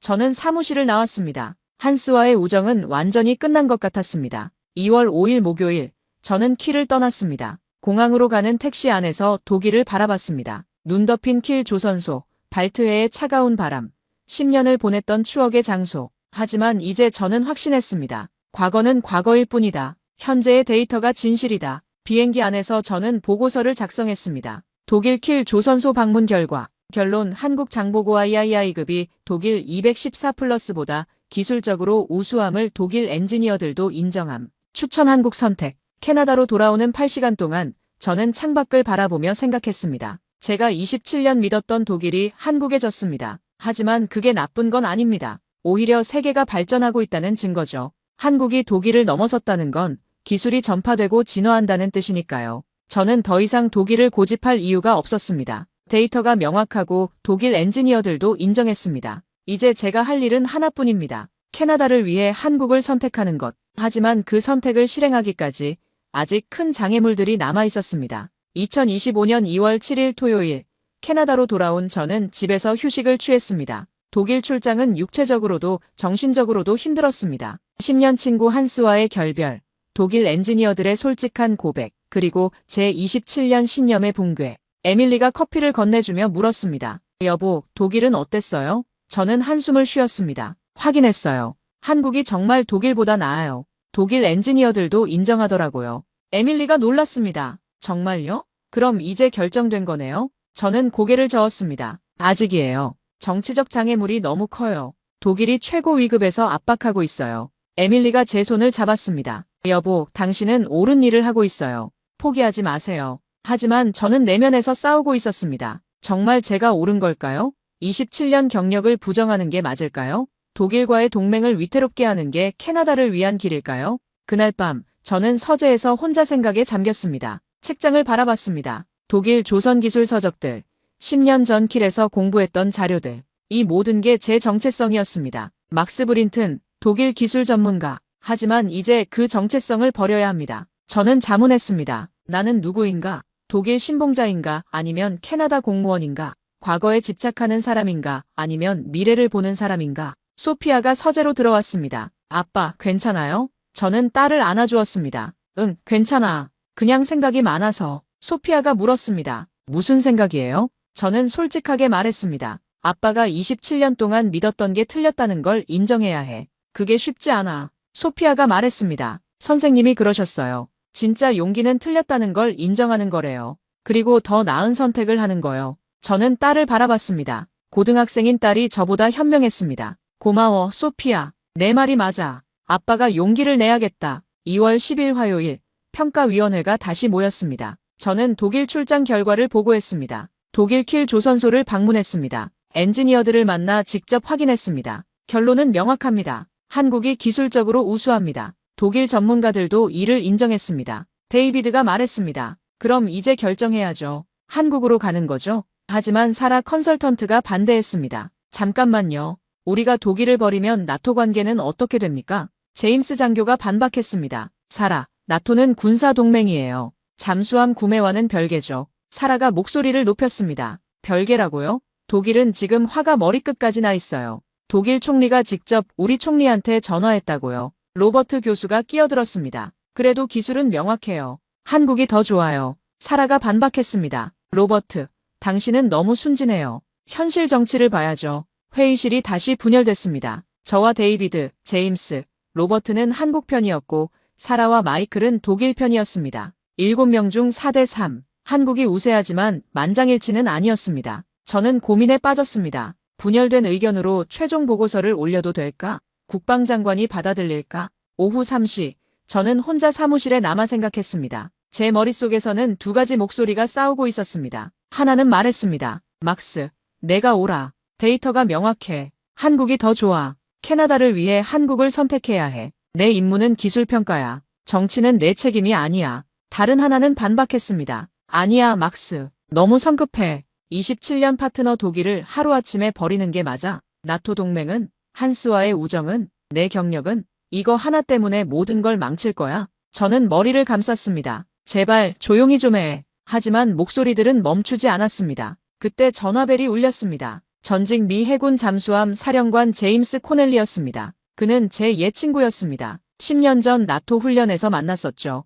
저는 전화를 받았습니다. 제임스, 오랜만이야. 뭐 때문에 전화했어? 제임스가 말했습니다. 막스, 내 상황 들었어. 한국 대 독일 선택 때문에 고민하고 있다며? 저는 한숨을 쉬었습니다. 그래, 진짜 힘들어. 제임스가 말했습니다. 막스, 내가 한 가지 얘기해 줄게. 나 한국 장보고와 이아이아 2급 탔어. 저는 놀랐습니다. 정말? 언제? 제임스가 설명했습니다. 작년에 한미 연합훈련 때 한국 해군 초청으로 탔어. 솔직히 말해서 놀라웠어. 엄청 조용하고 성능도 뛰어나고 내가 탔던 미국 버지니아급 원자력 잠수함과 비교해도 손색 없더라. 저는 믿기지 않았습니다. 원자력 잠수함과 비교해도 제임스가 확신에 찬 목소리로 말했습니다. 그래, 물론 속력은 원자력이 빠르지. 하지만 소음도 은밀성 면에서는 장보고 III급이 더 나아. 정말 인상적이었어. 저는 물었습니다. 그럼 내 생각은? 제임스가 단호하게 말했습니다. 막스, 한국 선택해. 데이터를 믿어. 내가 항상 말했잖아. 데이터는 거짓말하지 않는다고. 정치 압력에 흔들리지 마. 전화를 끊고 저는 마음이 한결 가벼워졌습니다. 제임스의 조언이 결정적이었습니다. 그는 미 해군 30년 베테랑이고 원자력 잠수함과 재래식 잠수함을 모두 경험한 전문가입니다. 그런 그가 한국을 인정한다면 제 판단이 옳다는 뜻입니다. 저는 결심했습니다. 더 이상 흔들리지 않겠다. 한국을 선택하겠다. 캐나다를 위해, 데이터를 위해, 진실을 위해. 하지만 그 결심을 실행하기 전에 마지막으로 넘어야 할 산이 하나 더 있었습니다. 바로 정치 압력이었습니다. 2025년 2월 12일 목요일, 저는 사무실에서 최종 보고서 초안을 작성하고 있었습니다. 50개 평가 항목을 종합한 결과 한국이 32개 항목에서 우위, 독일이 18개 항목에서 우위였습니다. 총점은 한국 87.3점, 독일 78.6점, 한국의 승리였습니다. 하지만 보고서를 완성하기 전에 제게 결정적 도움을 줄 사람이 나타났습니다. 바로 인도네시아 해군 제독 아구스 산토소였습니다. 오전 10시 주 캐나다 인도네시아 대사관에서 연락이 왔습니다. 아구스 제독이 오타와를 방문 중이며 저를 만나고 싶다고 했습니다. 저는 오후에 대사관으로 갔습니다. 아구스 제독은 정장 차림으로 저를 맞이했습니다. 브린튼 씨, 다시 만나서 반갑습니다. 저도 반갑습니다. 제독님, 무슨 일로 오타와에 오셨습니까? 아구스가 진지한 표정으로 말했습니다. 솔직히 말씀드리면 당신을 돕기 위해 왔습니다. 저는 놀랐습니다. 저를요? 아구스가 고개를 끄덕였습니다. 네, 당신이 정치 압력에 시달리고 있다는 소식을 들었습니다. 그래서 제가 직접 증언하러 왔습니다. 저는 감동받았습니다. 제독님, 감사합니다. 하지만 왜 이렇게까지 해주시는 겁니까? 아구스가 설명했습니다. 브린튼 씨, 저는 해군에서 40년을 일했습니다. 제 평생 최고의 결정이 한국 잠수함을 선택한 겁니다. 그 진실을 캐나다도 알아야 합니다. 그는 서류 가방에서 두꺼운 파일을 꺼냈습니다. 이것은 인도네시아 해군의 3년 운용 기록입니다. 모든 데이터가 여기 있습니다. 소음도 측정 결과 127회, AIP 작전 기록 89회, 정비 이력 전체, 승조원 만족도 조사까지. 저는 파일을 받아들었습니다. 엄청난 자료였습니다. 아구스가 계속 말했습니다. 그리고 이것을 보십시오. 그는 사진들을 보여줬습니다. 장보고 III급 잠수함이 대잠 훈련에서 인도네시아 해군 수상함들을 완벽히 회피하는 장면이었습니다. 아구스가 설명했습니다. 이 훈련에서 우리 구축함 세척이 잠수함 한 척을 찾으려 했습니다. 6시간 동안 찾지 못했습니다. 너무 조용해서요. 나중에 잠수함이 스스로 떠올라 위치를 알렸을 때 구축함 함장들이 믿지 못했습니다. 그렇게 가까이 있었는데 전혀 탐지 못했다고요. 저는 놀라워했습니다. 그 정도입니까? 아구스가 웃었습니다. 그 정도입니다. 솔직히 우리도 처음엔 의심했어요. 한국이 독일만큼 좋을까? 하지만 3년 써보니 독일보다 나아요. 그날 오후, 저는 아구스 제독을 평가위원회에 초청했습니다. 긴급회의를 소집했고 7명의 위원이 모두 모였습니다. 아구스 제독이 직접 증언했습니다. 신사숙녀 여러분, 저는 인도네시아 해군 제독 아구스 산토소입니다. 40년 해군 경력이 있고 그중 10년은 잠수함 승조원이었습니다. 오늘 여러분께 장보고 III급의 진실을 말씀드리겠습니다. 그는 프레젠테이션을 시작했습니다. 화면에 데이터가 떴습니다. 2022년부터 2024년까지 3년간의 모든 운용 기록, 소음도 AIP 성능, 신뢰성, 정비주기, 승조원 만족도, 작전 성공률, 모든 지표에서 한국이 우수했습니다. 특히 신뢰성은 놀라웠습니다. 3년간 주요 고장 0건, 경미한 정비만 9일, 운용 가동률 99.2%. 아구스가 설명했습니다. 여러분, 이건 과장이 아닙니다. 실제 데이터입니다. 독립 검증도 받았습니다. 노르웨이 DNV, 영국 로이드 모두 확인했습니다. 사라 컨설턴트가 물었습니다. 제독님, 독일 잠수함과 비교하면 어떻습니까? 아구스가 대답했습니다. 저희가 독일 214급을 운용한 적은 없습니다. 하지만 싱가포르 해군이 독일 218SG를 운용하고 있죠. 그들과 훈련해봤는데 우리 장보고 III급이 더 조용했습니다. 로버트 교수가 물었습니다. 북극해 작전도 가능합니까? 아구스가 자신있게 대답했습니다. 물론입니다. 장보고 III급은 영하 40도 환경에서도 작전 가능하도록 설계됐습니다. 한국 해군이 동해에서 동계 훈련을 정기적으로 합니다. 데이비드가 물었습니다. 만약 캐나다가 독일을 선택한다면 제동님 의견은? 아구스가 진지하게 말했습니다. 실수일 겁니다. 더 비싸고 성능 떨어지는 걸 사는 거니까요. 제가 보장합니다. 한국을 선택하면 후회하지 않을 겁니다. 회의가 끝나고 평가위원들의 분위기가 바뀌었습니다. 사라조차 흔들리는 것 같았습니다. 제동님 증언이 정말 강력했네요. 저도 인정할 수밖에 없겠어요. 마이클 장교도 말했습니다. 40년 경력 제독이 직접 보증하는데 우리가 뭐라고 할 수 있겠어요? 저는 안도했습니다. 드디어 의견이 일치되는 것 같았습니다. 그날 저녁 저는 아구스 제독과 저녁 식사를 했습니다. 오타와 시내 레스토랑에서 스테이크를 먹으며 이야기를 나눴습니다. 제독님, 오늘 정말 감사합니다. 큰 도움이 됐습니다. 아구스가 웃었습니다. 천만에요. 제가 해야 할 일을 했을 뿐입니다. 저는 물었습니다. 왜 이렇게까지 해주시는 겁니까? 아구스가 진지한 표정으로 말했습니다. 브린튼 씨, 저도 당신처럼 정치 압력을 받았습니다. 2020년에 잠수함을 선택할 때 많은 사람들이 독일을 고집했어요. 나토 표준이니 역사니 신뢰니 하면서요. 하지만 저는 데이터를 믿었습니다. 한국이 더 좋다는 데이터를요. 그는 계속 말했습니다. 그리고 3년이 지난 지금 제 선택이 옳았다는 게 증명됐습니다. 이제 캐나다 차례입니다. 당신도 데이터를 믿으십시오. 정치 압력에 흔들리지 마십시오. 저는 감동받았습니다. 제동님 말씀이 큰 힘이 됩니다. 아구스가 제 어깨를 두드렸습니다. 브린튼 씨, 당신은 혼자가 아닙니다. 진실을 아는 사람들이 당신을 지지합니다. 레스토랑을 나오며 저는 새로운 용기를 얻었습니다. 아구스 제독의 증언이 결정적이었습니다. 이제 저는 확신을 가지고 최종 보고서를 작성할 수 있었습니다. 2월 13일 금요일, 저는 사무실에서 밤늦게까지 일했습니다.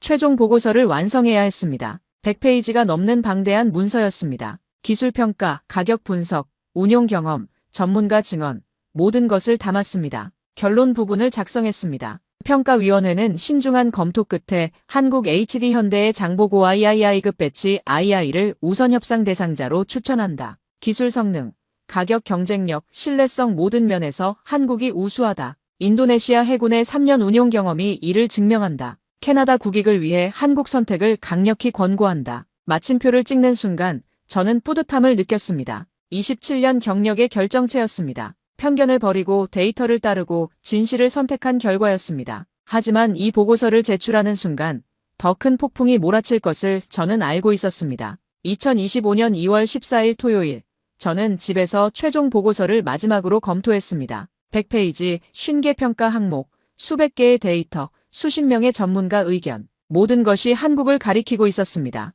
에밀리가 커피를 가져다주며 물었습니다. 여보, 끝났어요? 저는 고개를 끄덕였습니다. 네, 이제 제출만 하면 돼요. 월요일에 국방장관한테 보고할 거예요. 에밀리가 걱정스러운 표정을 지었습니다. 괜찮을까요? 정치 압력이 엄청날 텐데요. 저는 아내의 손을 잡았습니다. 여보, 저는 제가 할 수 있는 최선을 다했어요. 데이터를 철저히 검증했고 전문가들 의견을 들었고 독일까지 직접 가서 확인했어요. 이제 정치는 정치인들 몫이에요. 소피아가 다가와 물었습니다. 아빠, 한국이 이길 거예요? 저는 딸을 안아주었습니다. 아빠는 한국을 추천할 거야. 하지만 최종 결정은 정부가 해. 우리는 기다려봐야 해. 2월 16일 월요일 오전 9시, 저는 국방장관실로 향했습니다. 최종 보고서를 들고 평가위원 7명 모두 함께 갔습니다. 휴즈 장관은 회의실에서 저희를 기다리고 있었습니다. 장관님, CPSP 최종 평가 보고서입니다. 저는 두꺼운 파일을 전달했습니다. 휴즈 장관은 파일을 받아들고 표지를 봤습니다. 한국 HD 현대 추천이라는 결론이 크게 적혀 있었습니다. 장관이 한숨을 쉬었습니다. 브린튼, 자네 정말 한국을 선택하는 건가? 네, 장관님. 데이터가 명확합니다. 휴즈 장관이 물었습니다. 평가위원 전원이 동의하나? 저는 위원들을 바라봤습니다. 모두 고개를 끄덕였습니다. 심지어 사라와 마이클도요. 아구스 제독의 증언이 그들을 설득했습니다. 네, 장관님. 7명 전원 동의입니다. 휴즈 장관이 놀란 표정을 지었습니다. 만장일치라고. 그는 보고서를 펼쳐 읽기 시작했습니다. 20분 동안 조용히 읽었습니다. 저희는 긴장하며 기다렸습니다. 마침내 장관이 보고서를 덮었습니다. 인상적이군. 정말 철저하게 했어. 독일까지 가서 확인했고 인도네시아 제독 증언도 받았고 저는 대답했습니다. 공정한 평가를 위해 최선을 다했습니다. 휴즈 장관이 말했습니다. 알겠네. 이 보고서를 총리실에 올리겠어. 하지만 브린튼, 각오해야 할 거야. 독일이 가만히 있지 않을 테니까. 저는 결연한 표정으로 대답했습니다. 각오하고 있습니다.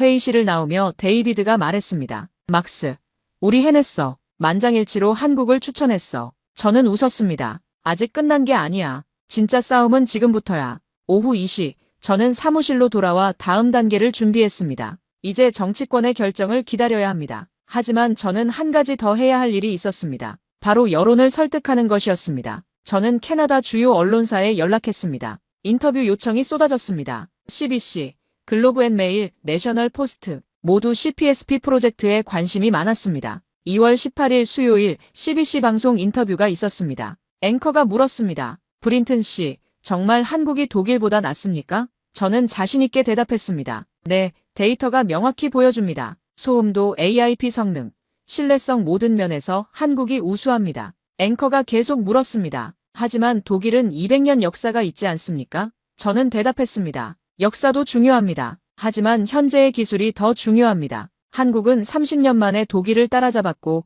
이제는 넘어섰습니다. 앵커가 날카롭게 물었습니다. 나토 동맹은 어떻게 됩니까? 저는 침착하게 대답했습니다. 나토는 군사동맹입니다. 잠수함 구매와는 별개입니다. 우리는 캐나다 국익을 위해 최선의 선택을 해야 합니다. 인터뷰가 끝나고 저는 다른 언론사 인터뷰도 이어갔습니다. 글로브앤메일 신문 인터뷰, 내셔널 포스트 칼럼, 기고, 라디오 토론 출연. 저는 적극적으로 한국을 옹호했습니다. 여론이 조금씩 바뀌기 시작했습니다. 처음에는 독일 지지가 48%였는데 제 인터뷰들이 나간 후 한국 지지가 45%까지 올라왔습니다. 거의 비등해졌습니다. 2월 20일 금요일 국방위원회에서 두 번째 청문회가 열렸습니다. 이번에는 제가 공격이 아니라 설명을 했습니다. 의원들 앞에서 최종 보고서를 설명했습니다. 저는 프레젠테이션을 시작했습니다. 존경하는 의원님들, 평가위원회는 3개월간 철저한 검증을 진행했습니다. 50개 항목을 평가했고 독일과 한국을 공정하게 비교했습니다.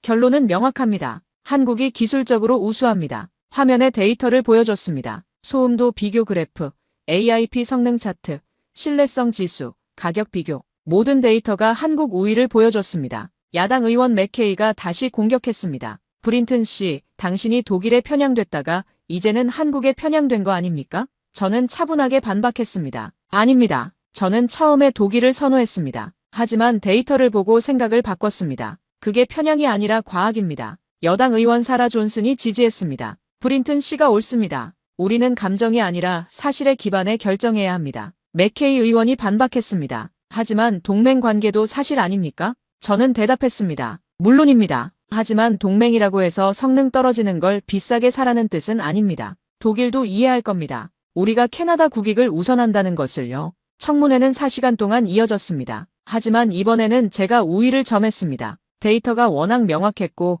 만장일치 추천이었으니까요. 청문회가 끝나고 복도에서 사라 존슨 의원이 저를 불렀습니다. 브린튼 씨, 잘하셨어요. 당신이 옳습니다. 저희 여당도 한국 지지할 겁니다. 저는 감사했습니다. 고맙습니다, 의원님. 그날 밤 집에 돌아와 에밀리에게 말했습니다. 여보, 분위기가 바뀌고 있어요. 한국 쪽으로 기울고 있어요. 에밀리가 기뻐했습니다. 정말요? 그럼 당신이 이긴 거네요? 저는 조심스럽게 말했습니다. 아직이에요. 최종 결정은 정부가 해요. 하지만 가능성은 높아졌어요. 소피아가 환호했습니다. 아빠 대단해요. 저는 딸을 안아주었습니다. 아직 축하하기 이르지만 고마워. 하지만 저는 몰랐습니다. 가장 큰 위기가 바로 앞에 기다리고 있다는 것을요.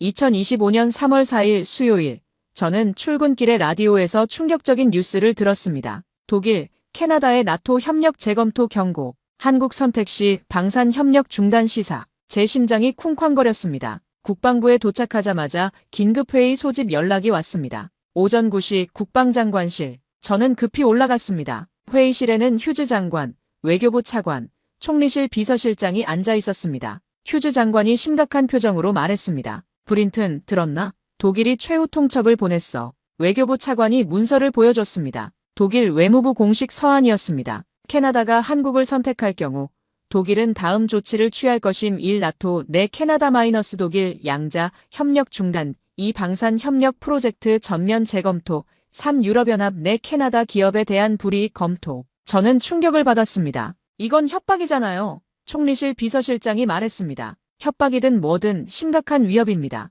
우리 경제에 타격이 올 수 있어요.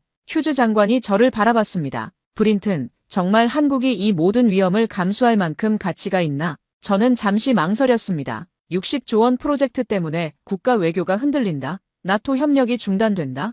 이건 제가 예상했던 것보다 훨씬 큰 파장이었습니다. 하지만 저는 데이터를 떠올렸습니다. 소음도 17데시벨 차이, AIP 6일 차이, 신뢰성 7% 차이, 가격 12조 원 차이, 그리고 가장 중요한 것, 캐나다 해군의 미래 50년. 저는 단호하게 대답했습니다. 장관님, 한국이 기술적으로 우수합니다. 이건 사실입니다. 독일의 위협 때문에 사실을 굽힐 수는 없습니다. 총리실 비서실장이 반박했습니다. 브린튼 씨, 당신은 기술자입니다. 하지만 정치와 외교도 고려해야죠. 저는 반론했습니다. 물론입니다. 하지만 정치 때문에 성능 떨어지는 걸 비싸게 사라는 겁니까? 그게 캐나다 국민에게 설명 가능합니까?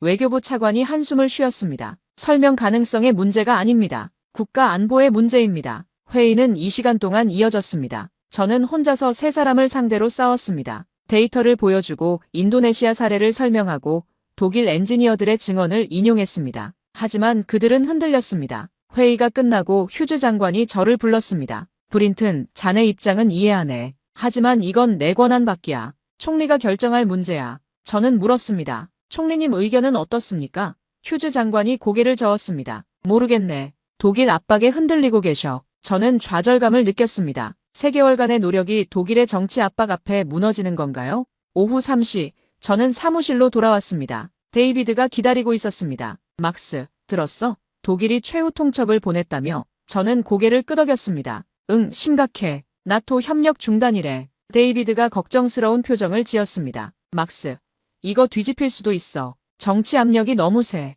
저는 의자에 주저앉았습니다. 알아. 하지만 어떻게 해야 해? 데이터는 명확한데 정치가 막고 있어. 그때 전화벨이 울렸습니다. 인도네시아 아구스 제독이었습니다. 브린튼 씨, 독일 최후 통첩 소식 들었습니다. 괜찮으십니까? 저는 한숨을 쉬었습니다. 솔직히 힘듭니다. 제독님, 정치 압력이 너무 강합니다. 아구스 제독이 말했습니다. 브린튼 씨, 포기하지 마십시오. 진실은 결국 이깁니다. 저희 인도네시아도 2020년에 같은 압박을 받았습니다. 하지만 데이터를 믿었고 지금은 최고의 선택이었다는 게 증명됐습니다. 저는 용기를 얻었습니다. 제독님, 감사합니다. 포기하지 않겠습니다. 아구스 제독이 말했습니다. 필요하면 제가 다시 증언하겠습니다. 캐나다 총리 앞에서도 말하겠습니다. 저는 감동받았습니다. 정말 감사합니다. 전화를 끊고 저는 새로운 계획을 세웠습니다. 총리를 직접 설득해야 합니다. 데이터만으로는 부족합니다. 인도네시아 제독의 생생한 증언이 필요합니다. 저는 총리실에 긴급 면담을 요청했습니다. 놀랍게도 다음 날 오전 일정이 잡혔습니다.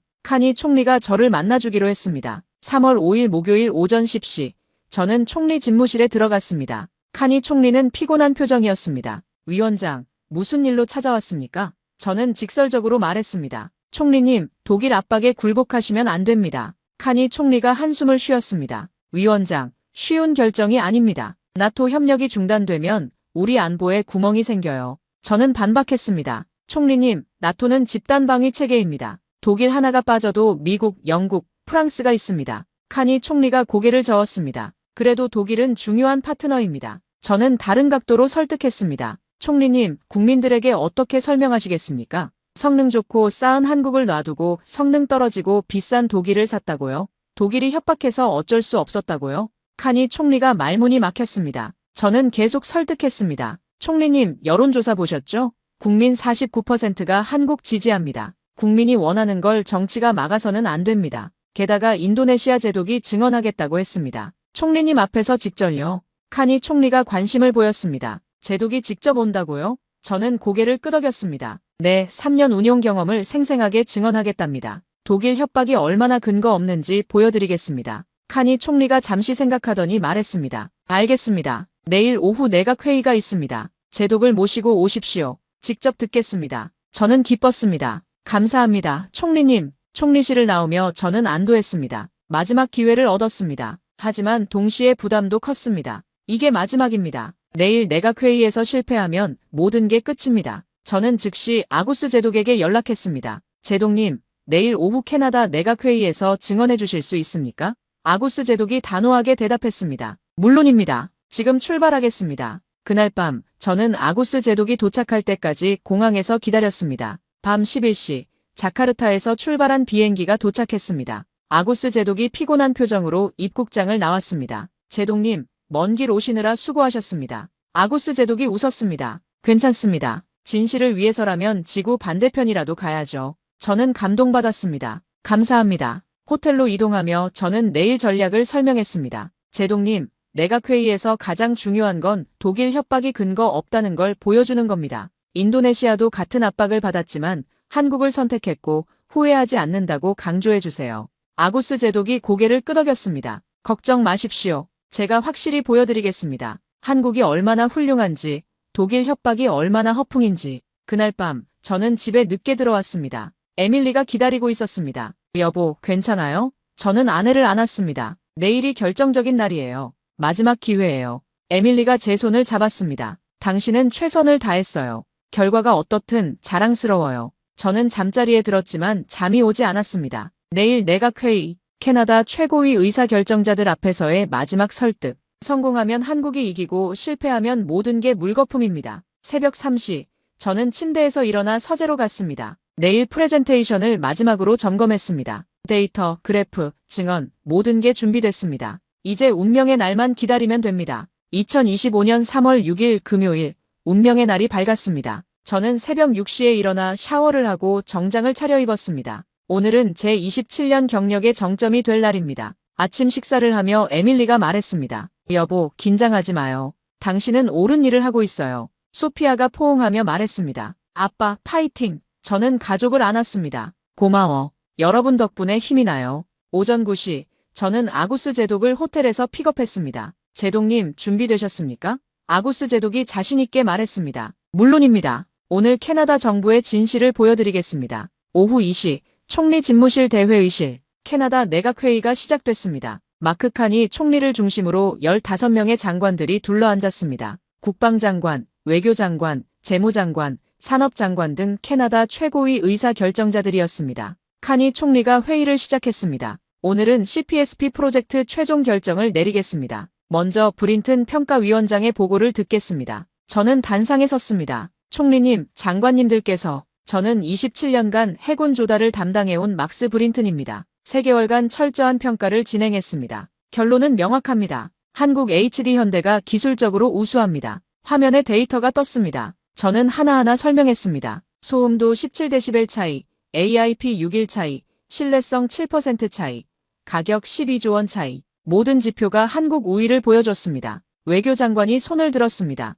위원장, 기술은 알겠습니다. 하지만 독일이 나토 협력 중단을 경고했습니다. 이 위험을 어떻게 감수합니까? 저는 준비한 답변을 했습니다. 장관님, 독일 협박은 허풍입니다. 실제로 실행할 수 없습니다. 재무장관이 반문했습니다. 근거가 있습니까? 저는 답변했습니다. 네, 인도네시아 사례가 증명합니다. 인도네시아도 2020년에 같은 협박을 받았습니다. 하지만 한국을 선택했고 독일은 아무것도 하지 못했습니다. 오늘 인도네시아 제독이 직접 증언하러 오셨습니다. 칸이 총리가 말했습니다. 제독을 모시겠습니다. 아구스 제독이 회의실에 들어왔습니다. 60대 초반의 노련한 군인, 40년 해군 경력의 베테랑. 그의 등장만으로도 회의실 분위기가 바뀌었습니다. 아구스 제독이 인사했습니다. 총리님, 장관님들께서, 저는 인도네시아 해군 제독 아구스 산토소입니다. 오늘 여러분께 한국 장보고와 III급의 진실을 말씀드리겠습니다. 그는 프레젠테이션을 시작했습니다. 2020년 인도네시아도 캐나다처럼 선택의 기로에 섰습니다. 독일 대 한국. 독일은 우리에게 똑같이 말했습니다. 독일을 선택하지 않으면 협력을 중단하겠다고. 하지만 우리는 데이터를 믿었습니다. 한국이 기술적으로 우수했으니까요. 그리고 3년이 지난 지금 우리는 전혀 후회하지 않습니다. 화면에 인도네시아 해군 운용 데이터가 떴습니다. 3년간 주요 고장 0건, 운용 가동률 99.2%, 승조원 만족도 98%. 아구스 제독이 계속 말했습니다. 그리고 독일의 협박은 어떻게 됐을까요? 아무 일도 없었습니다. 독일은 여전히 우리와 협력하고 있습니다. 왜냐하면 독일도 국익이 중요하니까요. 인도네시아 시장을 포기할 수 없었던 겁니다. 외교장관이 물었습니다. 정말 아무 보복도 없었습니까? 아구스 제독이 단호하게 대답했습니다. 전혀 없었습니다. 처음 몇 달은 불편한 분위기였지만 곧 정상화됐습니다. 독일도 현실을 인정한 겁니다. 국방장관이 물었습니다. 제독님, 한국 잠수함 성능은 정말 독일보다 나은가요? 아구스 제독이 웃었습니다. 장관님, 제가 40년 해군 생활을 했습니다. 솔직히 말씀드리면 장보고 III급은 제가 본 최고의 재래식 잠수함입니다. 그는 구체적 사례를 들었습니다. 작년에 우리는 호주 해군과 합동훈련을 했습니다. 호주는 미국제 버지니아급 원자력 잠수함을 운용합니다. 훈련에서 우리 장보고 III급이 버지니아급을 탐지했지만 버지니아급은 우리를 찾지 못했습니다. 회의실이 술렁였습니다. 원자력 잠수함도 못 찾았다고요? 아구스 제독이 고개를 끄덕였습니다. 네, 그만큼 조용합니다. 솔직히 저희도 놀랐습니다. 한국 기술이 이 정도인 줄 몰랐습니다. 산업장관이 물었습니다. 가격 대비 성능은 어떻습니까? 아구스 제독이 답변했습니다. 최고입니다. 우리는 독일보다 30% 저렴하게 샀습니다. 그런데 성능은 더 좋습니다. 투자 대비 효과가 탁월합니다. 카니 총리가 마지막으로 물었습니다. 제독님, 만약 캐나다가 한국을 선택한다면 조언 한마디 해주시겠습니까? 아구스 제독이 진지하게 말했습니다. 총리님, 주저하지 마십시오. 데이터를 믿으십시오. 저희 인도네시아가 3년간 증명했습니다. 한국이 최고의 선택입니다. 그는 덧붙였습니다. 그리고 독일 협박은 무시하십시오. 그들은 실행하지 못합니다. 국익 때문에 못합니다. 저희가 경험으로 보장합니다. 아구스 제독의 증언이 끝나고 회의실이 조용해졌습니다. 장관들이 서로 눈빛을 교환했습니다. 분위기가 바뀌고 있었습니다. 카니 총리가 말했습니다. 감사합니다, 제독님. 이제 우리끼리 논의하겠습니다. 저와 아구스 제독은 회의실을 나왔습니다. 복도에서 기다리며 저는 초조했습니다. 제독님, 잘하셨습니다. 아구스 제독이 제 어깨를 두드렸습니다. 브린튼 씨, 이제 기다려야죠. 하지만 저는 확신합니다. 그들은 옳은 선택을 할 겁니다. 1시간이 지났습니다. 회의실 문이 열리지 않았습니다. 저는 복도를 오가며 기다렸습니다. 데이비드가 전화를 걸어왔습니다. 막스, 어떻게 됐어? 저는 대답했습니다. 아직이야. 내각에서 논의 중이야. 2시간이 지났습니다. 저는 점점 불안해졌습니다. 너무 오래 걸립니다. 혹시 반대가 많은 건 아닐까요? 아구스 제독이 위로했습니다. 중요한 결정일수록 오래 걸립니다. 기다리십시오. 오후 6시, 드디어 회의실 문이 열렸습니다. 휴즈 국방장관이 나왔습니다. 브린튼, 들어오게. 저는 심호흡을 하고 회의실로 들어갔습니다. 카니 총리가 저를 바라봤습니다. 표정을 읽을 수 없었습니다. 긴장의 순간이었습니다. 총리가 입을 열었습니다. 브린튼 위원장, 우리는 결정했습니다. 그가 잠시 멈췄습니다. 제 심장이 터질 것 같았습니다. 카니 총리가 말했습니다. 캐나다 정부는 한국 HD 현대를 우선 협상 대상자로 선정합니다. 저는 믿을 수 없었습니다. 정말입니까? 총리님, 카니 총리가 미소 지었습니다. 네, 정말입니다. 위원장의 평가를 신뢰합니다. 그리고 제독님의 증언이 결정적이었습니다. 저는 눈물이 날 것 같았습니다. 3개월간의 고생, 27년 신념의 전환, 친구와의 결별, 정치 압박과의 싸움, 모든 것이 보상받는 순간이었습니다. 휴즈 국방장관이 악수를 청했습니다. 브린튼, 잘했네. 자네가 옳았어. 외교장관도 다가왔습니다. 위원장, 대단합니다. 데이터의 힘을 보여줬어요. 회의실을 나와 복도에서 아구스 제독에게 달려갔습니다. 제독님, 우리가 이겼습니다. 한국이 선택됐습니다. 아구스 제독이 활짝 웃었습니다. 축하합니다. 브린튼 씨, 진실이 이긴 겁니다. 저는 즉시 에밀리에게 전화했습니다. 여보, 우리가 이겼어요. 한국이 선택됐어요. 에밀리가 울먹였습니다. 정말요? 여보, 축하해요. 당신이 해냈어요. 소피아의 환호 소리가 들렸습니다. 아빠 최고. 그날 밤, 저는 가족과 함께 조용히 축하했습니다. 레스토랑에서 저녁을 먹으며 지난 3개월을 돌아봤습니다. 힘들었지만 보람찼습니다. 옳은 일을 했습니다. 에밀리가 제 손을 잡았습니다. 여보, 자랑스러워요. 27년 신념을 바꾸고 진실을 선택한 당신이요. 소피아가 말했습니다. 아빠, 선생님 말씀이 맞았어요. 진짜 용기는 틀렸다는 걸 인정하는 거래요. 저는 가족을 안았습니다. 고마워요. 여러분이 없었으면 못했을 거예요. 하지만 저는 알고 있었습니다. 이건 끝이 아니라 시작이라는 것을요. 이제 한국과의 협상, 독일과의 관계 회복, 그리고 실제 잠수함 건조까지 갈 길이 멀었습니다. 2025년 3월 9일 월요일 캐나다 정부가 공식 발표했습니다. 오타와 국회의사당 브리핑룸, 카니 총리가 직접 발표했습니다. 캐나다 정부는 CPSP 프로젝트의 우선 협상 대상자로 한국 HD 현대를 선정했습니다. 향후 12척의 장보고 III급 잠수함을 도입할 것입니다. 총 계약 금액은 57조 원입니다. 브리핑룸이 술렁였습니다. 기자들이 손을 들어 질문을 쏟아냈습니다. 왜 독일이 아니라 한국입니까? 카니 총리가 대답했습니다. 평가위원회의 철저한 기술평가 결과를 존중했습니다. 한국이 기술적으로 우수하고 가격 경쟁력도 뛰어납니다. 독일의 반응은 어떻습니까?